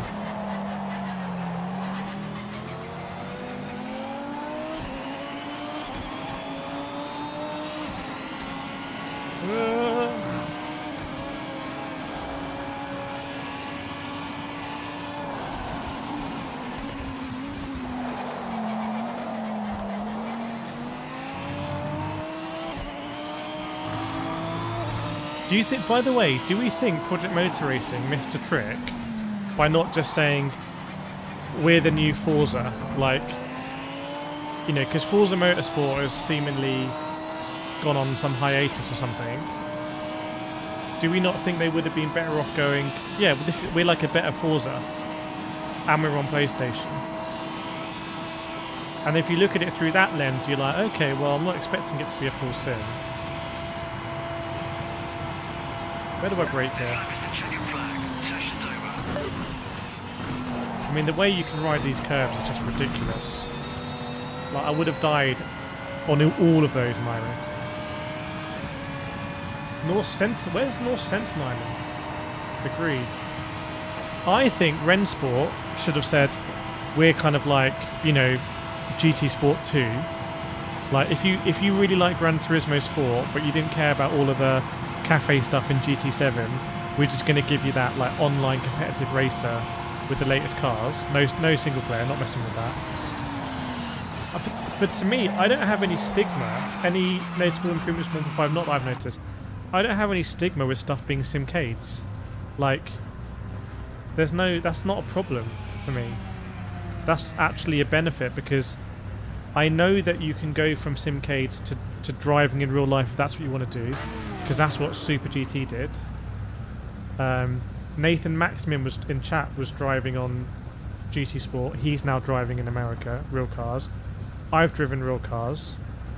So the stuff you take in Gran Turismo is like, you take some general like general understandings, and then there's so much more in driving a real car that you can't replicate in a sim anyway. You can't replicate in a sim. You cannot replicate turn 1 Daytona in a sim, I'm telling you. Maybe Nathan's actually driven Daytona, I'm not sure. But you can't replicate turn 1.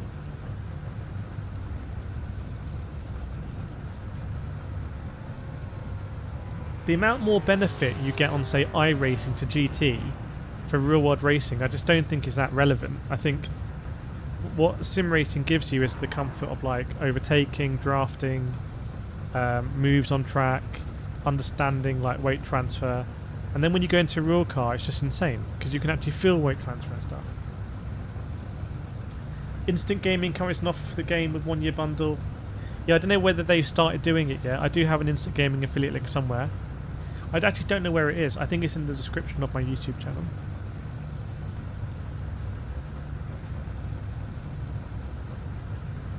Corey got my answer. It's not worth $100. So anyway, I think it's important like what you anchor. It's important what you anchor. It's like this Ark Raiders game. It's not, as I understand it, it's not really trying to be Warzone, right? It's like more, it's more PvE. Even though it's PvPvE, it's more PvE. And so it's important like what you present it as. And I just feel like there's people think there's like a stigma of like if you're not a full sim then you're gonna get battered. And what the hell has happened here? Lads, what are we doing? Brother. Go.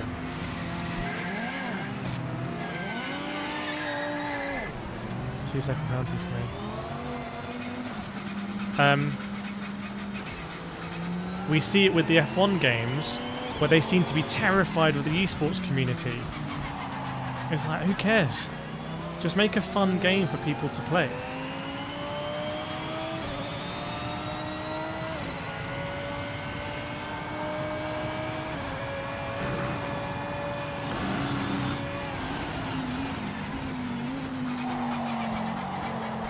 I have to apply so much more lock when the tyres are cold.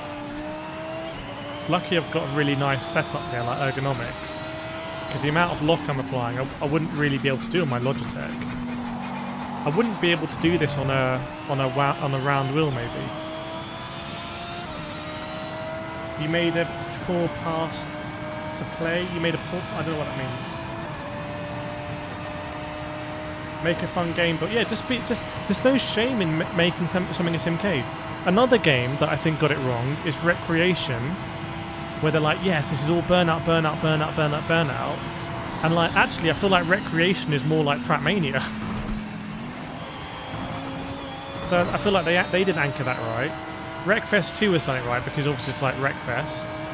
Aestheticals to Evo I think anchored it wrong because it was anchored so much on free roam. And I feel then it gets like, oh, it's going to be like Forza Horizon, but with and it's like, no, it's not.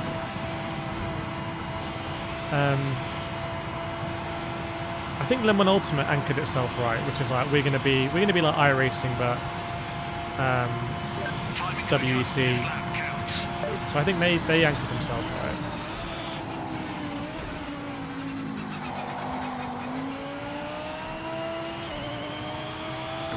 For me, a simcade is basically, I'm not even sure simcade is the right word, and I'll probably do a video on it. Like I don't think it needs arcade in it.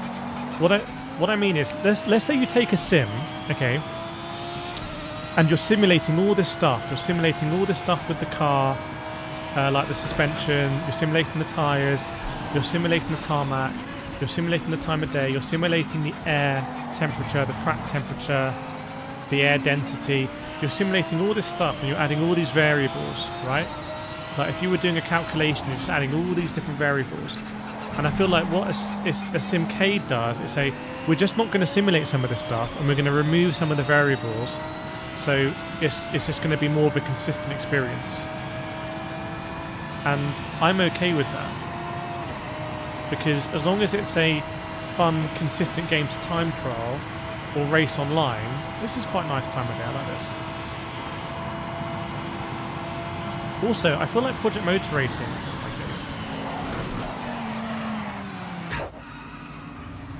Maybe there's no damage on this. I feel like Project Motor Racing is trying to be everything. And I'm just very skeptical when things try and be everything.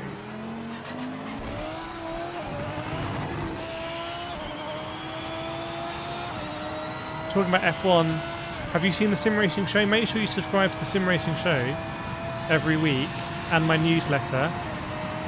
Go to simracenews.com. Did you know I do daily news on the internet? simracenews.com. But I think they should have skipped this year, because I think there's going to be so much intrigue with F1 for next year.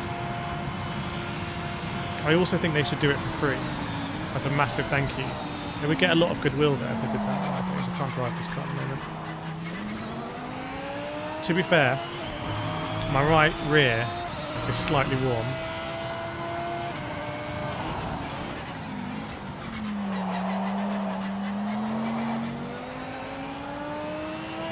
Sim Racing Show is great. Episode 80. We're 80 episodes in for the Sim Racing Show. Does anyone remember episode 1? Session ends in 5 minutes. Episode 1. Isn't that like 2 years ago now? We're coming up to 2 years of the Sim Racing Show. People say it's on Spotify as well. Both Alex is in the house.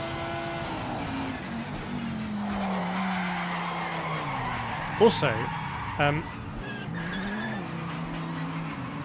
the response to a lot of like people saying, "Oh, that you can't drive." Like I saw a video from Steve on Twitter, Super GT on Twitter, where he's driving the Valkyrie on controller. He's like, "You just can't drive it." And I saw that there's comments like, "Oh yeah, he didn't warm up the tyres. What do you expect?" It's like, "Oh yeah, obviously, he didn't warm up the tyres." The irony is that it's really easy to overheat your tyres as well. So therefore, it's not easy to drive in the window. Oh my days! I've got to get a lap in here, surely. I've got to get a lap in. But I'll be honest, that right rear. The right rear is not happy. Yeah, it's good to have the choice. I just think what's going to happen with Spec 3 and the Power Pack.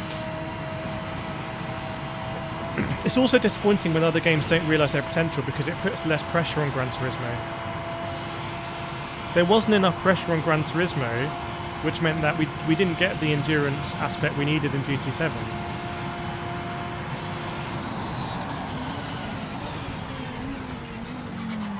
Quite difficult to control this car, I'll be honest. Alright, let's see how long it takes to cool down the tyres then.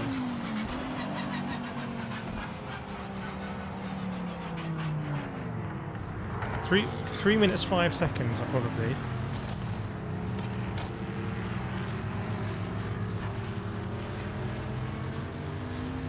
So we want to get that right rear down to 90 seconds. 90 degrees. In the meantime, my left front's getting very cold.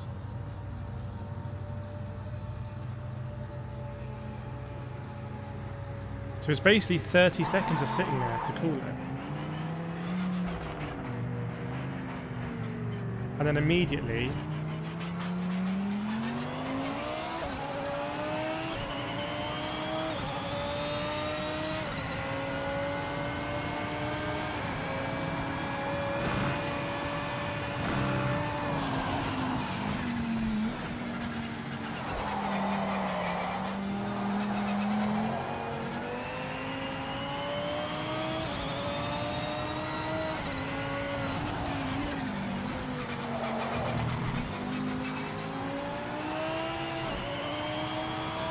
So that right rear's just done. Yeah, and it cooled down a lot faster when we stopped, which is a bit sus. That is a bit suspicious. You're gonna see people just stopped by the side of the road.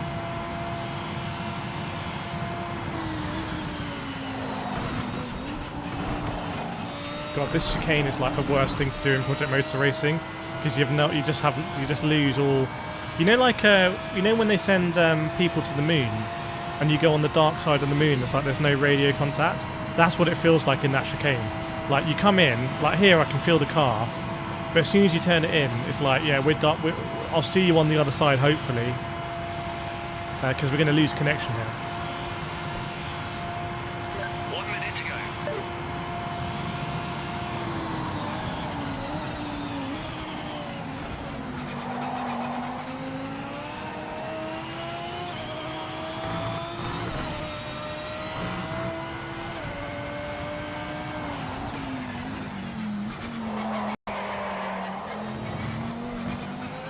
I hate this waggling you have to do on exit. Could you you just don't know where the car is. You just got to waggle. So stupid.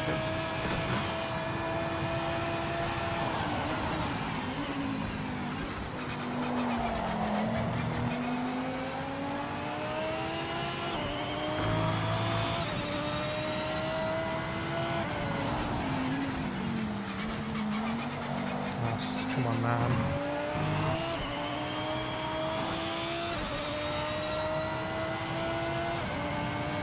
This game came to market way too hot. Like the right rear.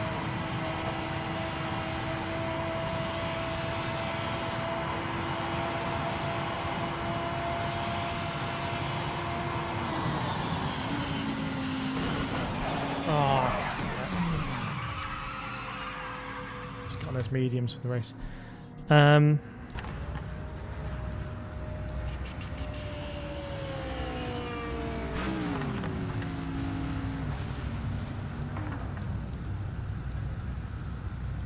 Good that it has an auto setup.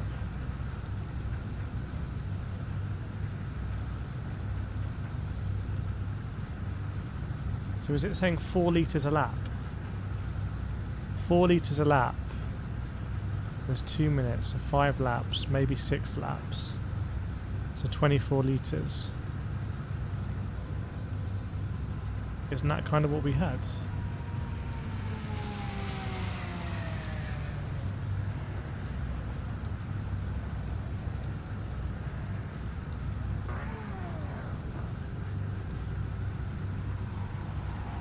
Yeah, if you want, Nathan. Oh, have you got the day off? Oh yeah, message me. Okay, studio. Well, I'm going mediums. I'm going mediums. I could go hards. Yeah, the softs. Softs are too much. Oh, the damn camera, man. 1 second. Everything's overheating.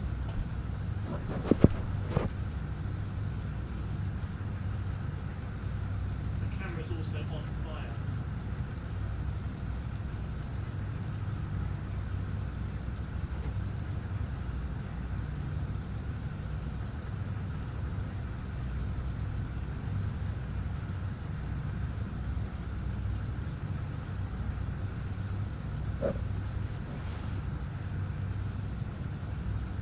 Have PD ever talked about fixing the panel system? They did a lot of it in GT Sport. Do you remember? It was like quite a common thing. All of us creators were like, oh, the penalty system's broken.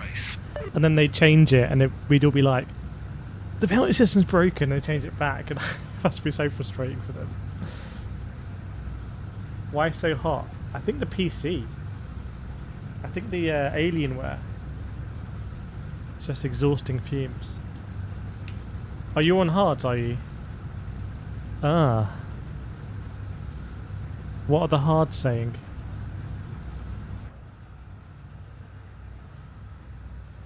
I'll stay mediums. I'll stay mediums, but I'll pay the price at the end, I guess.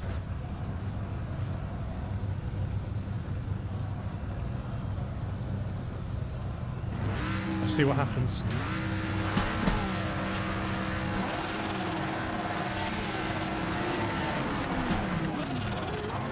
Yeah, it looks like social races and ranked races are down. Why am I burning fuel like an idiot? Did I have 26 litres in here? But I probably should burn a bit. Can I burn fuel? No, I can't burn fuel.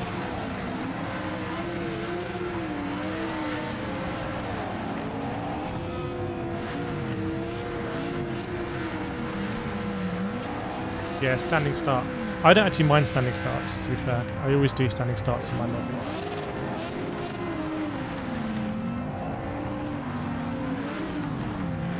Who are we waiting for?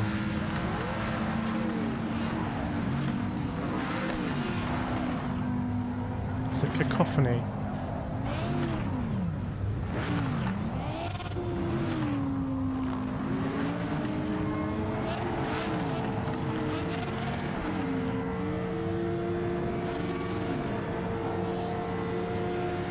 Focus on the lights.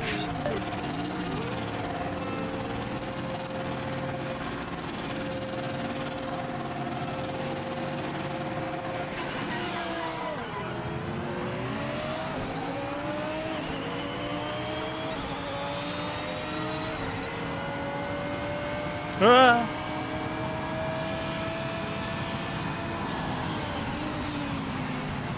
Oh, I don't like this. I can't feel anything.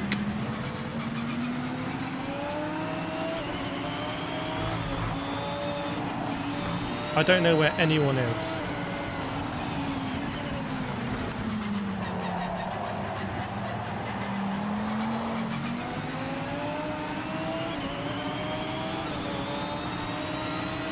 Oh, my days. He's been taken out. He's been taken out. I've witnessed a murder. Look at this. Hot knife through butter. Some of the most intense sandbagging in quality you've ever seen. I turned sandbagging into like method acting there.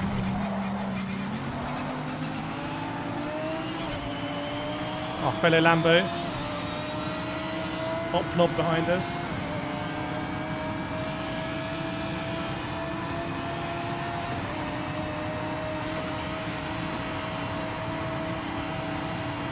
I want to start calling out more AI written stuff. It really annoys me, especially on Twitter.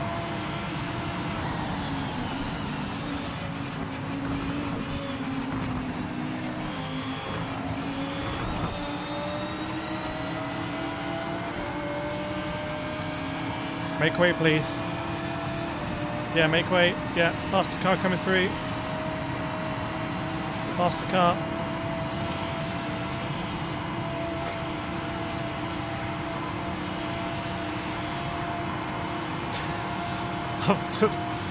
I flashed him along.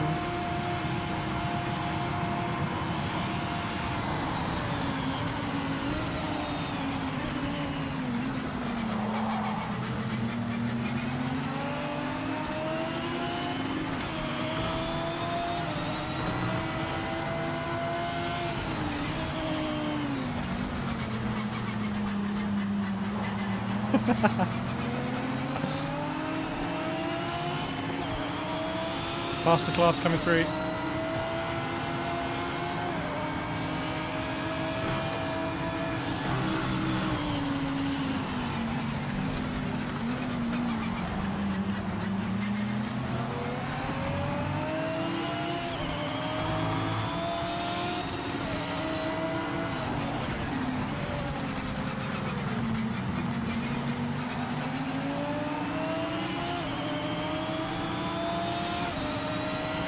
Blue flags.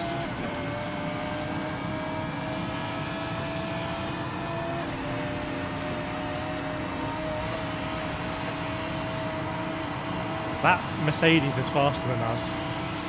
Oh, that's going to be tasty. That's an acute angle, lads. Get your protractor out for that one. Let's go, go, go, go, go, Lambos. Blue flags.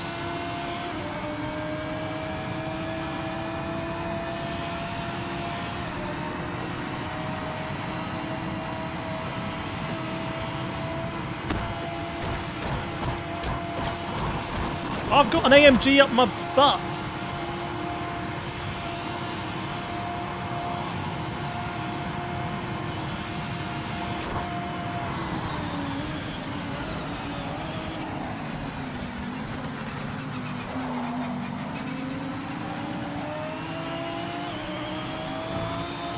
I can still flash it from here.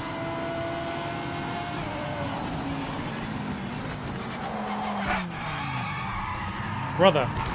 Bro. Oh yeah, let me guess. Let me guess what's going to happen. Big old penalty. Where do I slow down for this? Here. Not onto the big straight. This is just dangerous. Oh my days, man. This is the stupidest system I've ever seen in my life. This is the stupidest system I've ever seen. Because they don't want to do ghosting, I guess. Didn't get a penalty though.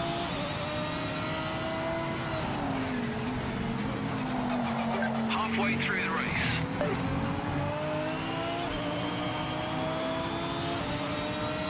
Oh.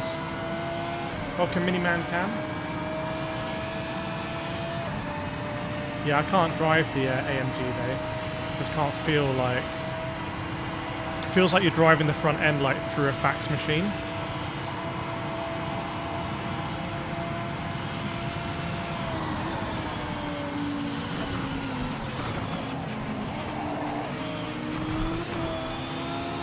No penalty. Oh, I think the game looks good. I think the detail of the environment is good. I think Rennsport looks better here. Rennsport looks cinematic on PC on this 4090. Remember, I've got like the best graphics card in the world pretty much here. Like these games should look incredible. Look at the crowd in there and everything. It's pretty decent.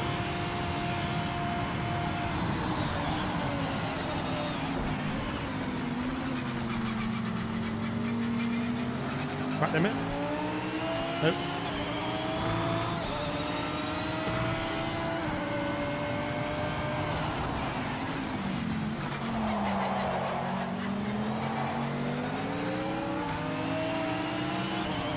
What PC are you running? I like how you can see the cars on the banking. I think that's really cool. Someone's yeeted the barrier. He's got distracted. We're going to go around the outside. Yes.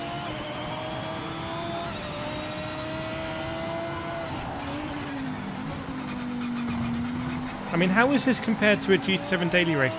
A GT7 daily race, remember the first week of Gran Turismo 7, the daily races were at Daytona and I did it all week. GT7 daily races are so tight. They're so tight and I like it. It's like five-a-side football. It's you can't have a bad touch. You can't have a bad corner. You can't have a half bad touch. You can't have a half bad corner. And that's obviously with the split system and everything. And the way you have to qualify, so you have to practice a circuit. This feels more loose, like Forza's super loose. This feels more on the loose side. But again, I need to remember this is more akin to like a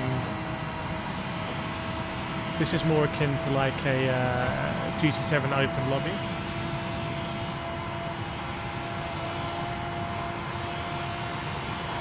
Some big penalties ahead of us.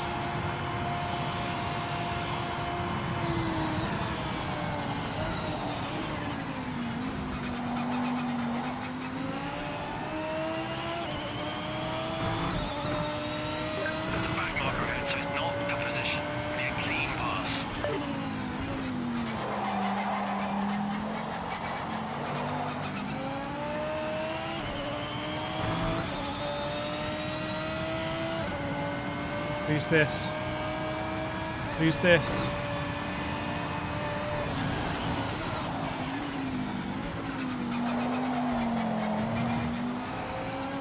Also, I think if it's the case that a lot of the bad impressions of the fundamental driving in Project Motor Racing have been due to cold tyres, or let's say cold tyres are responsible for a large part of that, there's been some massive miscommunication because they should have just enforced tyre warmers on as default. And I would rather come from a place that you default on the settings and you can turn them off. Like for me, even though I set the hardest preset, like expert or professional, whatever, It's still defaulted like auto blip on, like auto engine start on, auto wipers I think as well. And that's great. And if I want to be super hardcore, I can turn them off. But I feel like the game should default onto tyre warmers, and it's a bit of an own goal that there will be some criticism of the game that will be due to the cold tyres. Because the force feedback changes when the tyres get warmer, there's no doubt about it.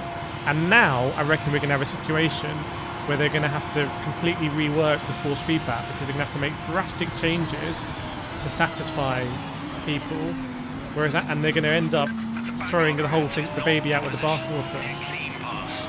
And this was my thing. I did a video weeks ago. I said 5 things I'd like to see from Project Motor Racing, and I literally said, I don't think they should fundamentally change the handling model, but they should do a lot more explainers on how it's working. The engineer should talk to you and say, your tyres are too cold, don't push this lap, you're likely to spin, or your tyres are getting hot, start thinking about reining it in at these corners. I literally made a video on it. I had all the answers for Project Motor Racing in that video. 5 things I'd improve about Project Motor Racing for launch. Such a weird launch list for me, because it's like I've said it all.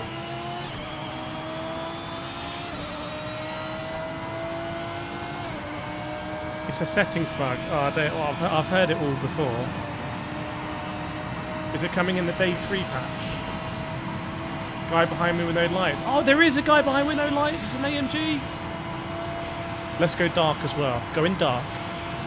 Good spot.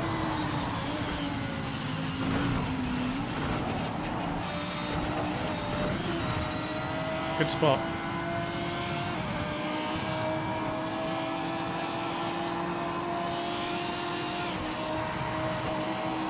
It's like a shark.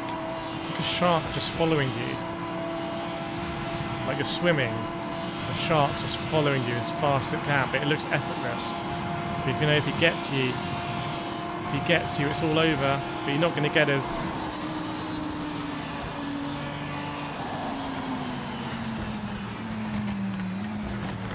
AMS2 doesn't have tyre warmers. Yeah, and WEC doesn't have tyre warmers in real life, does it? Toby applied gamer muscle settings, but they didn't work.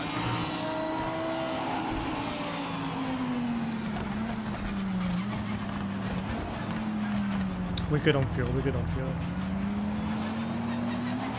If I had to choose between PMR and GT7 DLC, well, I don't know what the GT7 DLC really is.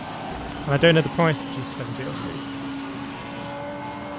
For me, having done so much Gran Turismo 7 over the last 3 years and literally completed the game, I've done like 1 billion different videos of content, this is refreshing because it's different.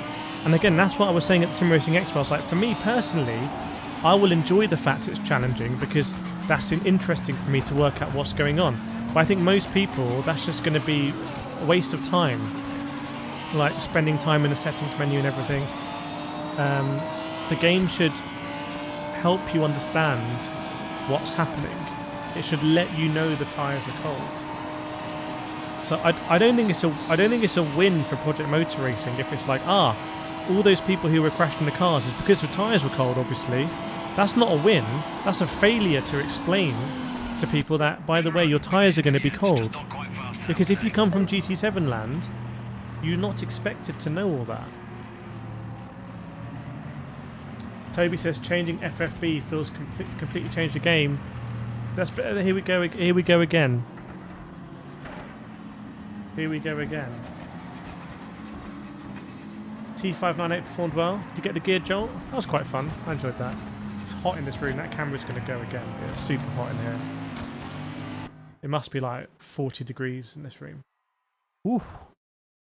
Sweating it though. And got 458 people watching. How cool is this? Now this is pants. This is terrible. This is unacceptable. We have to go out.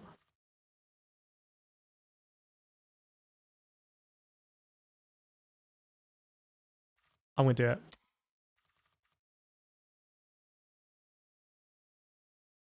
Did it just take the same settings as the previous race I was in?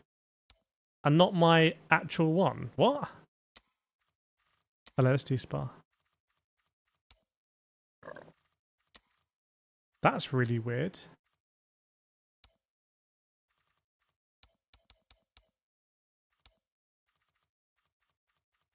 I'll turn damage off. I think it's better.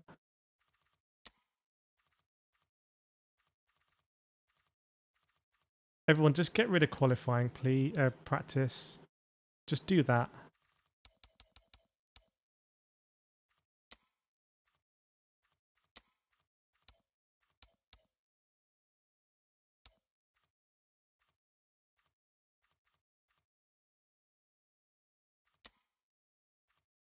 All right.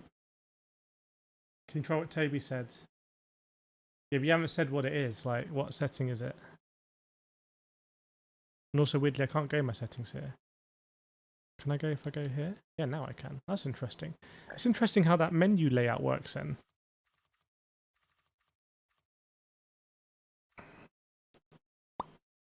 I don't want to just drive the M4. It's kind of boring.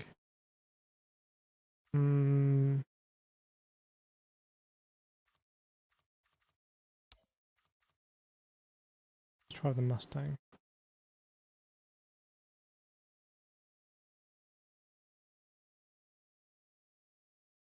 Yeah, I know there's car settings, but I also okay. Chat, what do you think about this? Let's say in Project Motor Racing that you can fix the force feedback by in every car adjusting it. So going through sliders, driving it, going back, adjusting it. Let's say it takes you half an hour. Like, you know, let's say it takes you an hour to do that. That's 70 hours to set up all the cars. For me, that's not good. That's not what I want to be spending my time doing. I think what Toby's saying as well is like, you go into the car force feedback settings, but you still have to like try it out and see how it drives and come back in and change it. And that's just your force feedback. That's not even setting up the car. So to me, that's not fun gameplay. Does no one want to go in the LMDH? Also, with Gamer Muscle is a full-time YouTuber. Like, he has the time to dial in force feedback and also stream while he's doing it, which is great. It's great fun. It's really good streams. Most people, we don't have the time. Like, I'm not a full-time YouTuber. I don't want to come back after work and be messing around force feedback. I don't even want to be sitting in this lobby here. I just want to be on circuit. So to me, that's not a bug. That's a design thing. I think what you're saying is there is a bug where you save it, it doesn't apply, you have to exit and go back in and then it saves it. That's a bug on top of the existing like thing I don't agree with.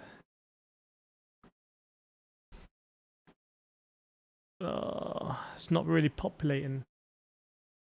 Yeah, but it's not. But that's the thing, Alex. It can't be applied to all because every car is different. That's the thing. Every car is different, so you can't apply it to all. You can't apply it to all because, from a fundamental perspective, it's per car. It's going to be different per car, so you have to go and find it. So just find insane.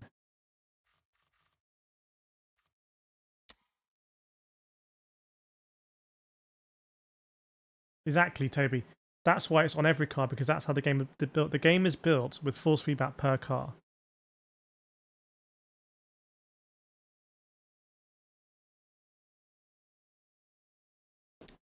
For Forza, I did force feedback race of Forza. Forza was in those settings so much, going through those tabs and changing the settings. Oh, we got someone in the LMDH.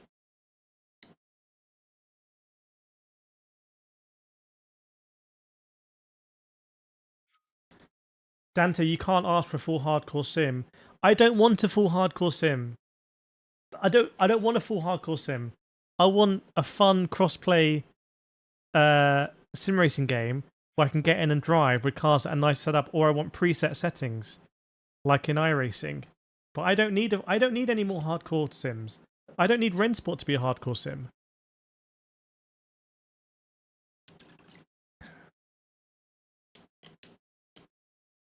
There's a reason I don't play R Factor 2.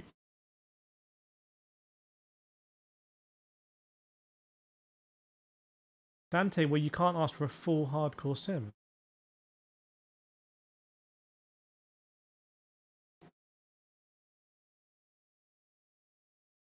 Like I am at my core, I enjoy playing Gran Turismo. Yes, I do iRacing. Yes, I do LMU, ACC. But like, for me personally, what I enjoy after work getting on and racing other people wheel to wheel. They are trying to sell it as a hardcore sim. You're right. They are trying to sell it as a hardcore sim. And that's why I think they're now stuck in a bind, because I don't think they can compromise on their tire model physics thing, because that will simplify it and it will go across their values of being a hardcore sim. It's the same thing with the radar. I was really surprised when I was hearing like, oh yeah, they said they're going to add a radar. I was like, what? But surely the reason they don't have a radar is because it's a hardcore sim.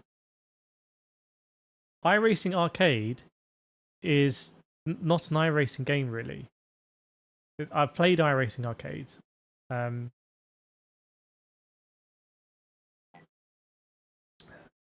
I was part of Circuit Superstars. Like, that is not a hardcore sim. See, Dante, so it's completely valid what you say. I think this game looks to have a ton of issues, but tinkering with stuff is not something I've really issue with. That's fine. That's completely legitimate. That is 100%. And you are really going to enjoy this game. And that's what I've been saying in my videos. Like, there's a spectrum. Some people are going to enjoy it. Some people are not going to enjoy it. If you like tinkering with cars, I literally said these words. I think you will enjoy Project Motor Racing. If you just want to get on and race and have a fun experience, then you're probably not going to enjoy it.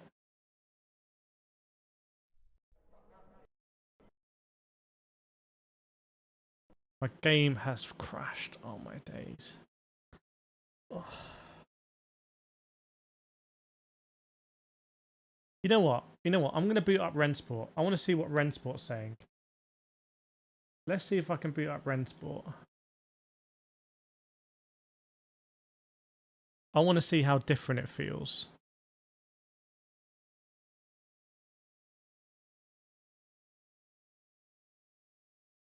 I want to see how different it feels. I'm going to go to Spa, and I'm going to go in that, what was I driving? The Lamborghini, if they've got it, or the BMW. I think they've got the BMW. I want to see how different it feels on Unreal Engine.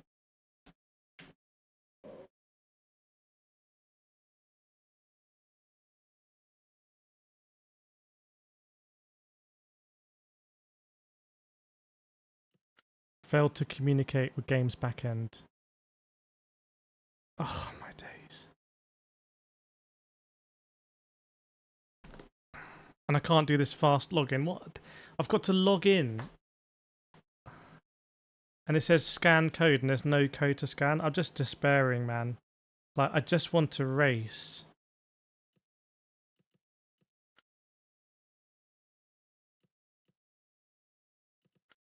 I just want to race.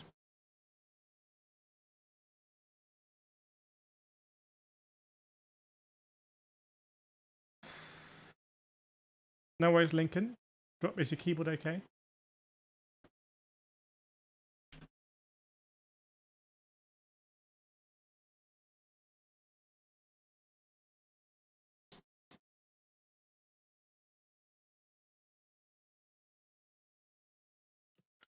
It just says failed to communicate with game's backend.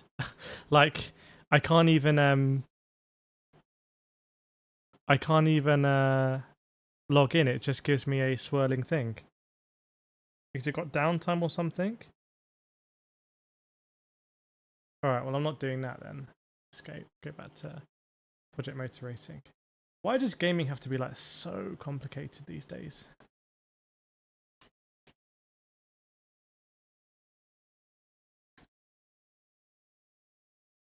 You have a track map, why not a radar? That's a very good point. The track map is ideally... I think the track map is better than the version I had at the Sim Racing Expo. I think it's hidden behind me. Yeah.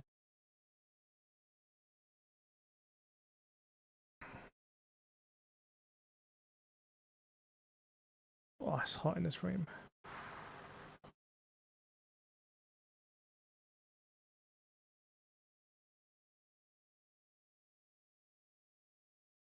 Do you see any potential? Oh yeah, I see potential. I see potential for sure.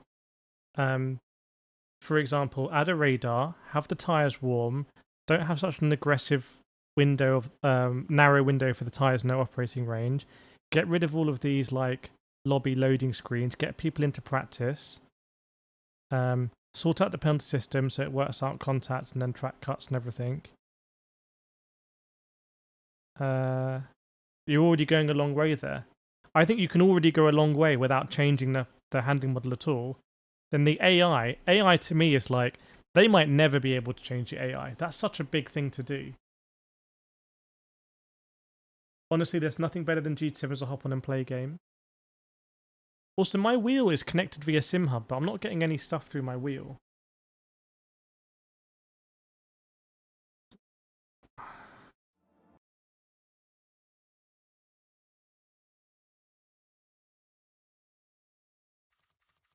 Project Motor Racing.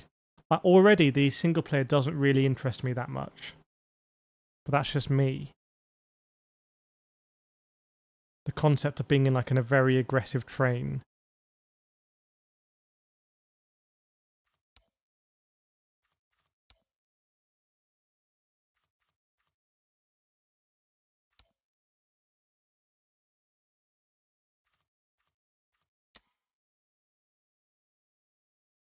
Your sim hasn't got data as well. Yeah, when the AI bumps you off and you get a penalty, it's like you got to rate it in a way. It does show how good Gran Turismo is. That's why I made that video. Gran Turismo is the king. It's still the king. It just needs a refresh. Needs a facelift.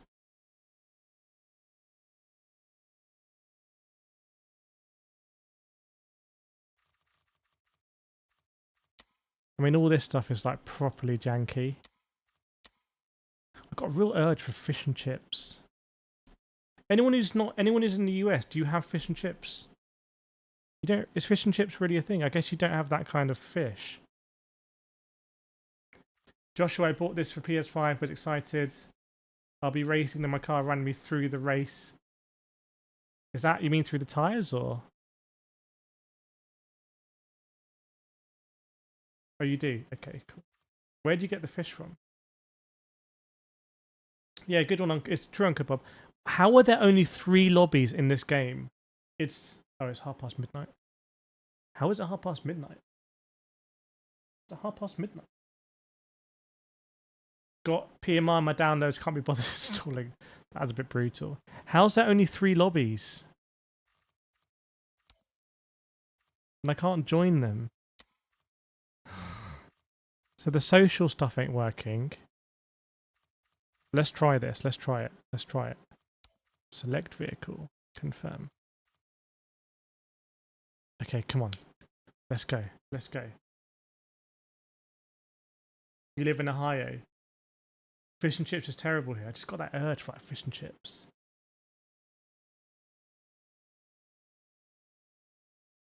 I did when I was in New York earlier this year. I went to...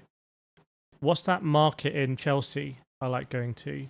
They have that indoor like thing, right? Opposite. Is it by... It's by that art gallery. And they have like a fish market in there. And I had the lobster bisque. Oh my god. After like 10 beers. It was so good. So good.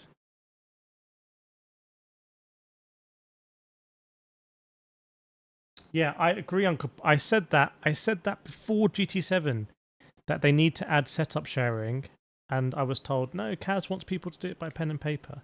What is this? Okay, I guess the servers are down on this. That's not good. Servers down day one. That's just not fantastic. Look at all these lobbies with one person in them. We're gonna start our own lobby. We're gonna do it.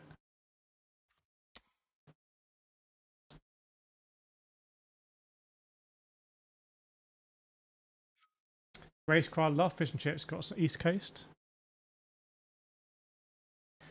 Yeah, and honestly, the single player. To be fair, the single player just doesn't excite me right now.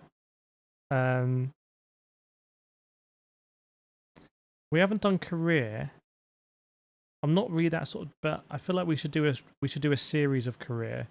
Like we should start a new stream or do it on in a video series.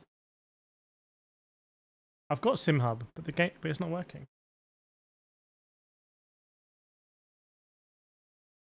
Yeah, we'll do GT7 this week.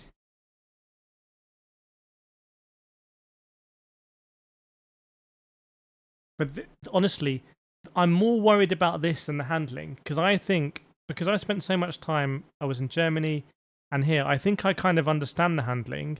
I understand that some of the cars are broken, and in honesty, it's a minority of the cars which are broken. Like, most of the cars are actually not broken. But I understand what the game's trying to do. I'm happy with it being a simcade, so I don't need it to be like super realistic. Whatever they say, it doesn't matter to me. And I understand that it's very tire sensitive. However, the biggest issue for me is stuff like this. Service not working, it's clunky, it's release day and we're not massively populated. Like, where is everyone? JV's got a 12-hour shift. So you go for glory in this one, you can tell everyone in your shift.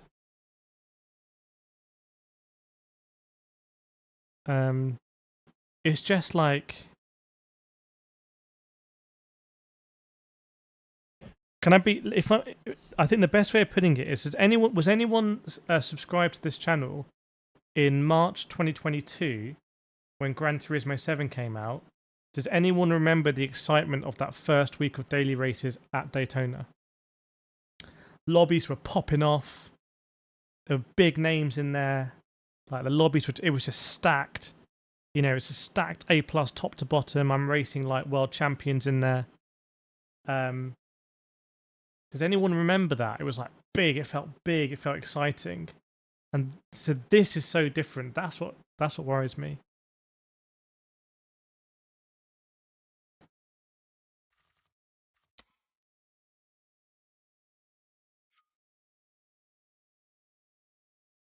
I mean, every YouTuber has told people not to buy, and you're saying, "Where is everyone?" That's so funny. That is so funny. I'm here like, guys, where is everyone? Like, it's launch day. Where is everyone? Everyone's refunded. What's my thought on Rensport? I need to get back to Rensport. I'm frustrated it wasn't working there because there's another level of faff that's not needed. But I have a hunch that I can have good racing on Rensport. Got a hunch. I have had good racing on Rensport. In fact, I want to make a video.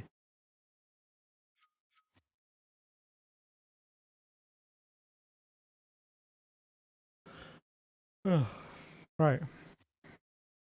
Chat reaches in this one. We're the only person in the Mustang. Will I regret it? Probably yes. Okay, let's go. Fingers crossed. This doesn't work. We're done. This doesn't work.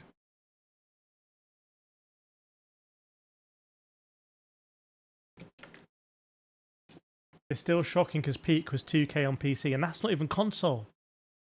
Remember on Rensport, when I was doing Rensport lobbies at launch, how it was like 80% PS5. So most people are going to be on console.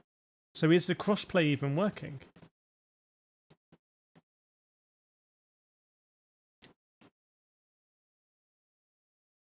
Honestly, where is everyone? You know, Le Mans Ultimate used to have like 2,000 concurrents on Steam, and it was popping off. It felt like it was popping off. So 1,600 concurrents is decent, I think. Okay, we're in. No, we can do the setup while we're waiting for people. That's pretty cool. 5-minute quali, 10-minute race. I'll keep them on mediums. Why not? Nah, let's do it properly.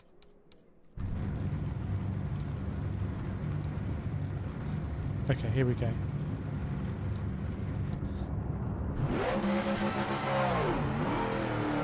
That camera's going to overheat. It's so hot in this room.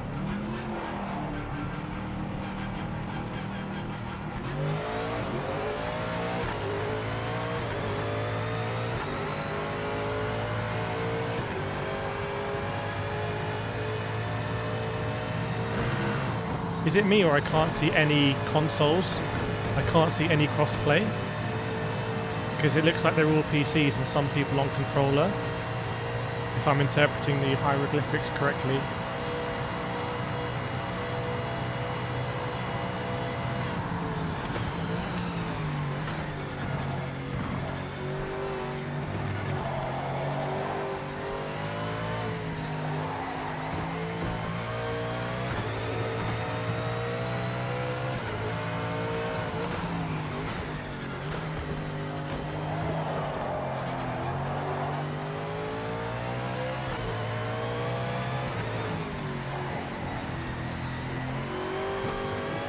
Tyres coming up to temperature very quickly. Yeah, there's very little force feedback in some cars. Remember, I did tweak the global force feedback day one.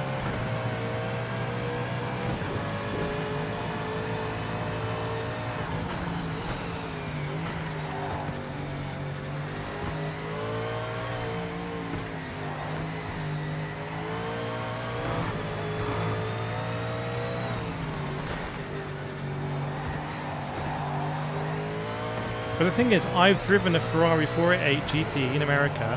I know what it's like to drive out of the pits. It's not like this. Like, there's so much going on here. I'm not driving this fast, I guess, like at Spa, but... I'm driving fast, but not at Spa. What's that?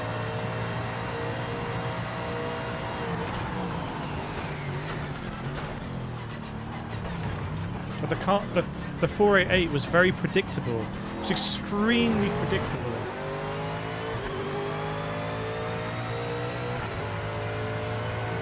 On the clock now, mate. Full set.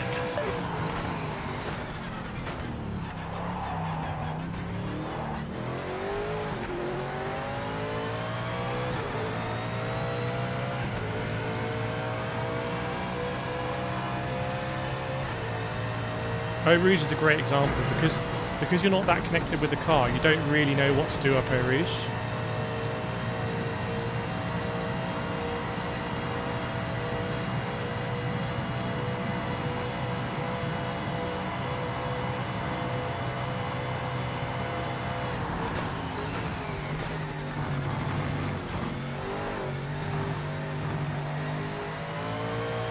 Sometimes the car just wants to drive away from you as well, it's really weird.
Yeah, my camera's gone.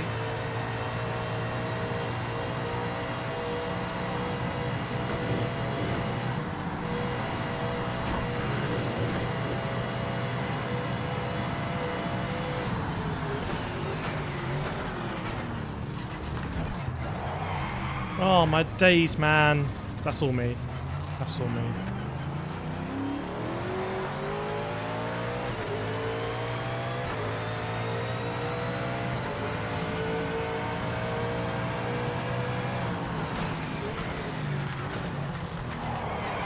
End of session. Checkered flag this lap.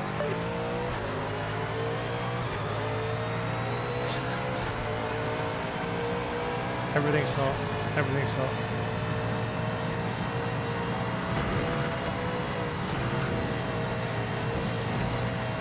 Nice.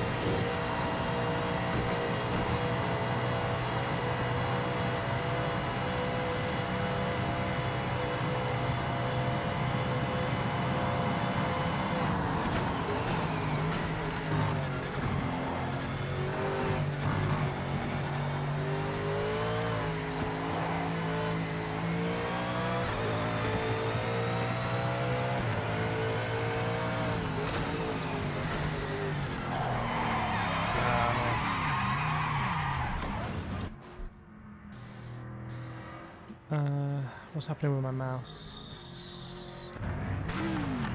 I'll just turn it off. I'm not gonna get up.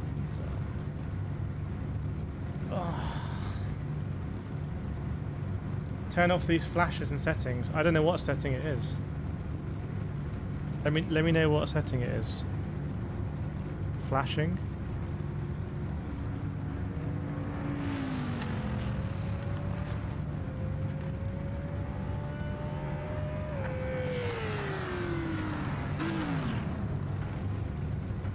I can't actually see them really because I'm not looking at them. I'll have to look back at the stream. Maybe it'll be more prominent at night time. Lens flare.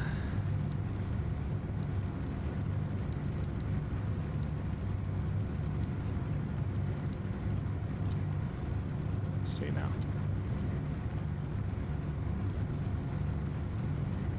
Welcome, Alex. Not a setting.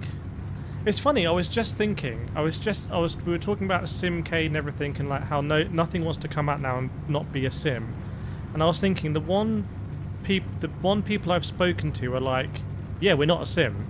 We're not a sim. Is Endurance Motorsport Series, where you and I can't remember the producer's name. I think you were like, yeah, don't expect this to be like a hardcore sim. Whereas like Project Motor Racing and Rensport, I think, to be fair, both want to be like, yeah, we're hardcore sims. And I don't think either is.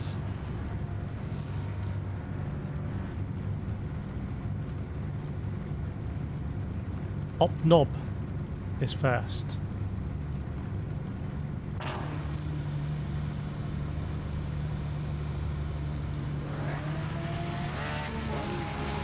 Four litres a lap, 10 minutes.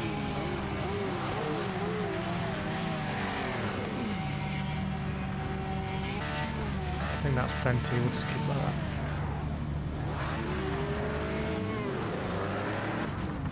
Let's go. Let's do this.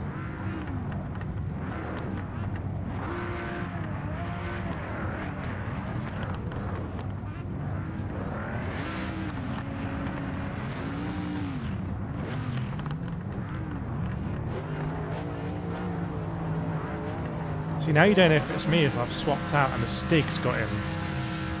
The Stig who says this is the best handling game in history. You can do it.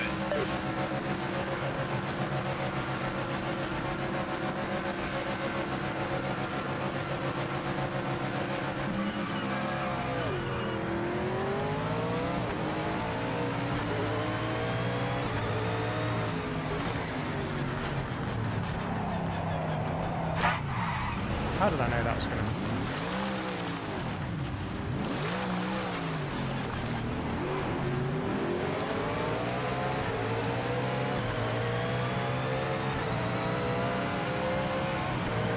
Oh my days.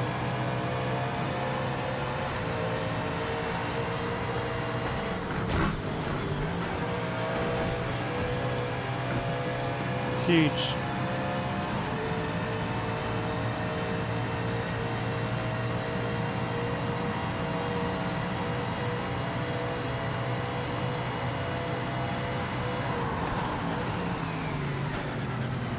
Oh. See, everyone's finding the handling very difficult.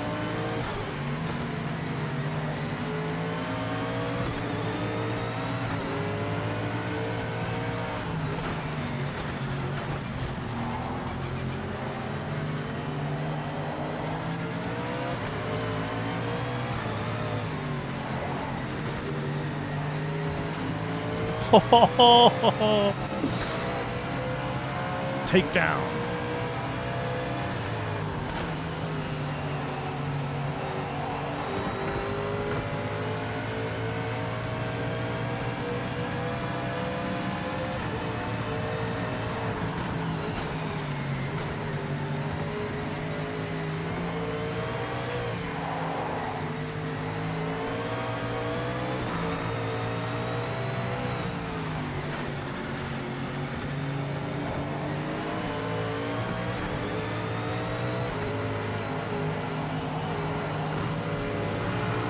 Understeer is real. Faster car coming.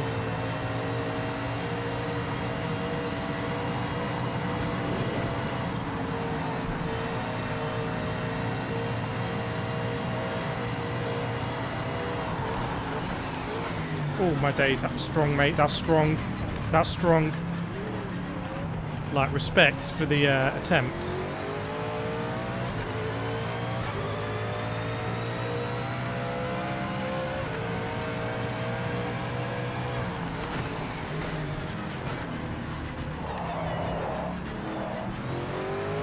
Right, 5.3 seconds, and he's got a penalty.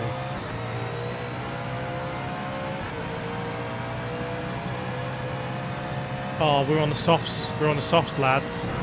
This could be a problem. This could be a huge problem.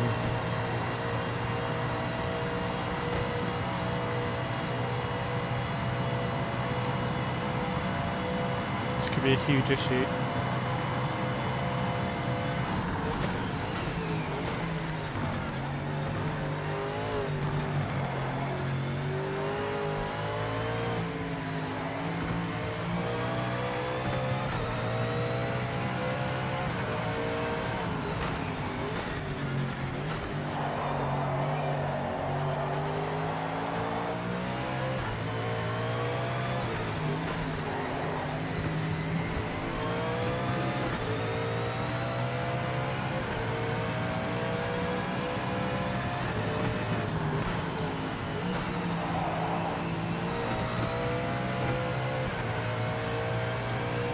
Seconds.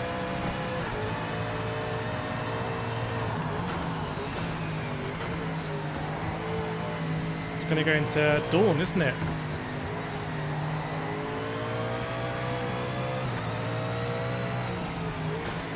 Be at the crack of dawn.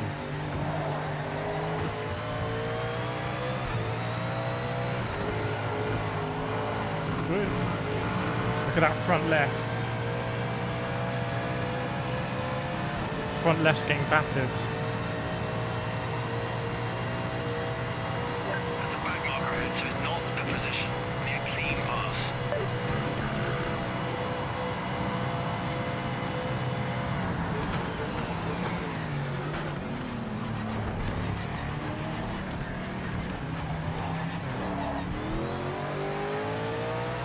.4. Fastest lap. You're at the halfway point.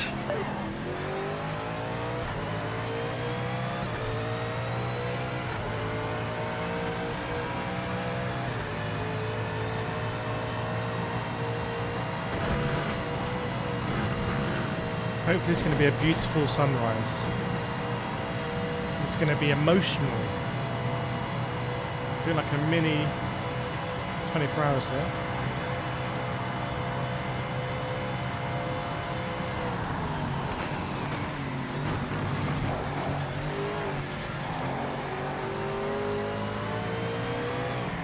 Oh, he's in trouble. The BMW's in trouble. He's all over the shop. There's a barrier on the circuit.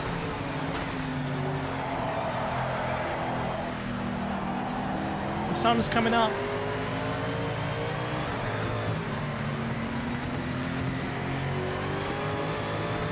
Our tyres are both struggling here. This could be a good one.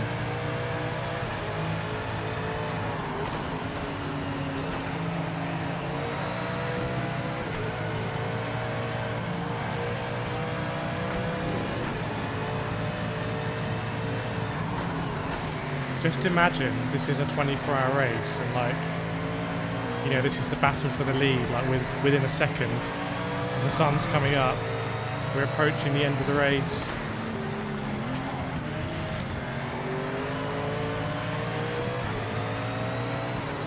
There's been a lot of drama, a lot of close calls, a lot of big stints by our teammates, and now it's driver v driver to bring us home for the win. Only one of us can win. That's a back marker ahead, so it's not the position. We're both Be a pushing clean each other. pass.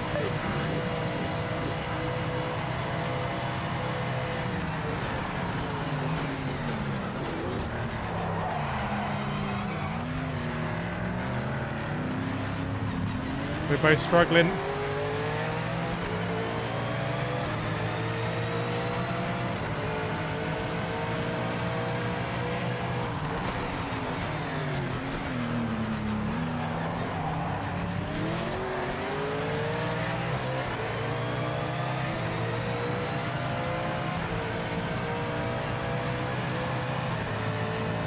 Two more laps to go here. Oh, big twitch up Eau Rouge. There's a 2-second penalty. He's got a 4. Side by side down the Kemmel. Here we go.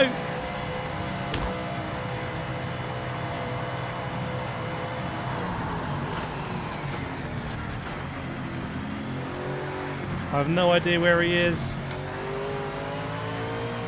When we come this far, there's going to be respect for sure.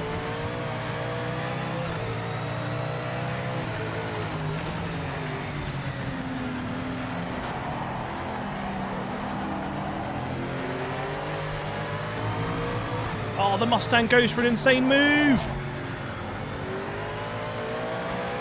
Oh, the Mustang's through. The BMW's in trouble. Unbelievable scenes here for Team Mustang. It's Kireth driving the car. Going from sim racing in his bedroom. Oh my god. So Spa, can he bring it home? What a story it would be. Nominated for the 2026 Autosport Creator of the Year. But little did he know after that it was just going to be full-time GT3 top-level real-world racing.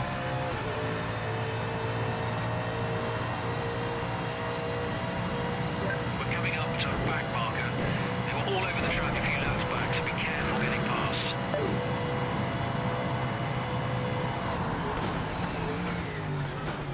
Right, now we've got to bring this home here on this lap. It's not going to be that easy. Yeah. It's not going to be that easy. In fact, Opnob is now behind us.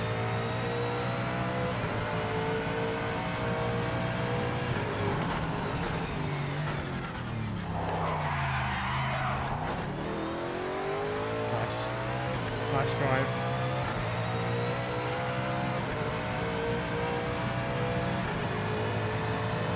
Someone's taken the shortcut by Rouge. I can see the evidence. Oh no, no, no, no, no, no.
Oh no!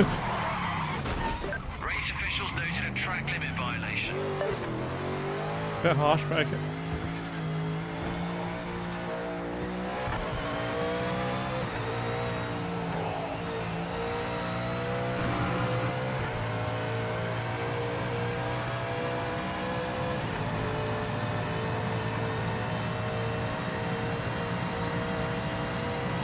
Closing on a back marker. This guy was all over the track a few laps back, so be careful getting past. Oh my days.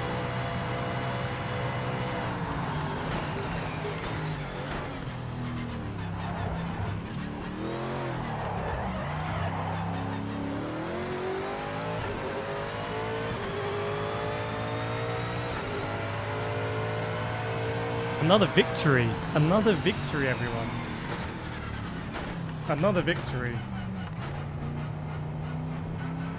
I tell you what, a lot of people are going to pass up this game, and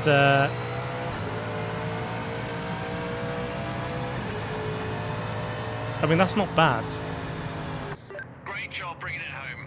Lovely podium. Nice work. And like I said, to me, it doesn't matter to me whether that's super realistic or not.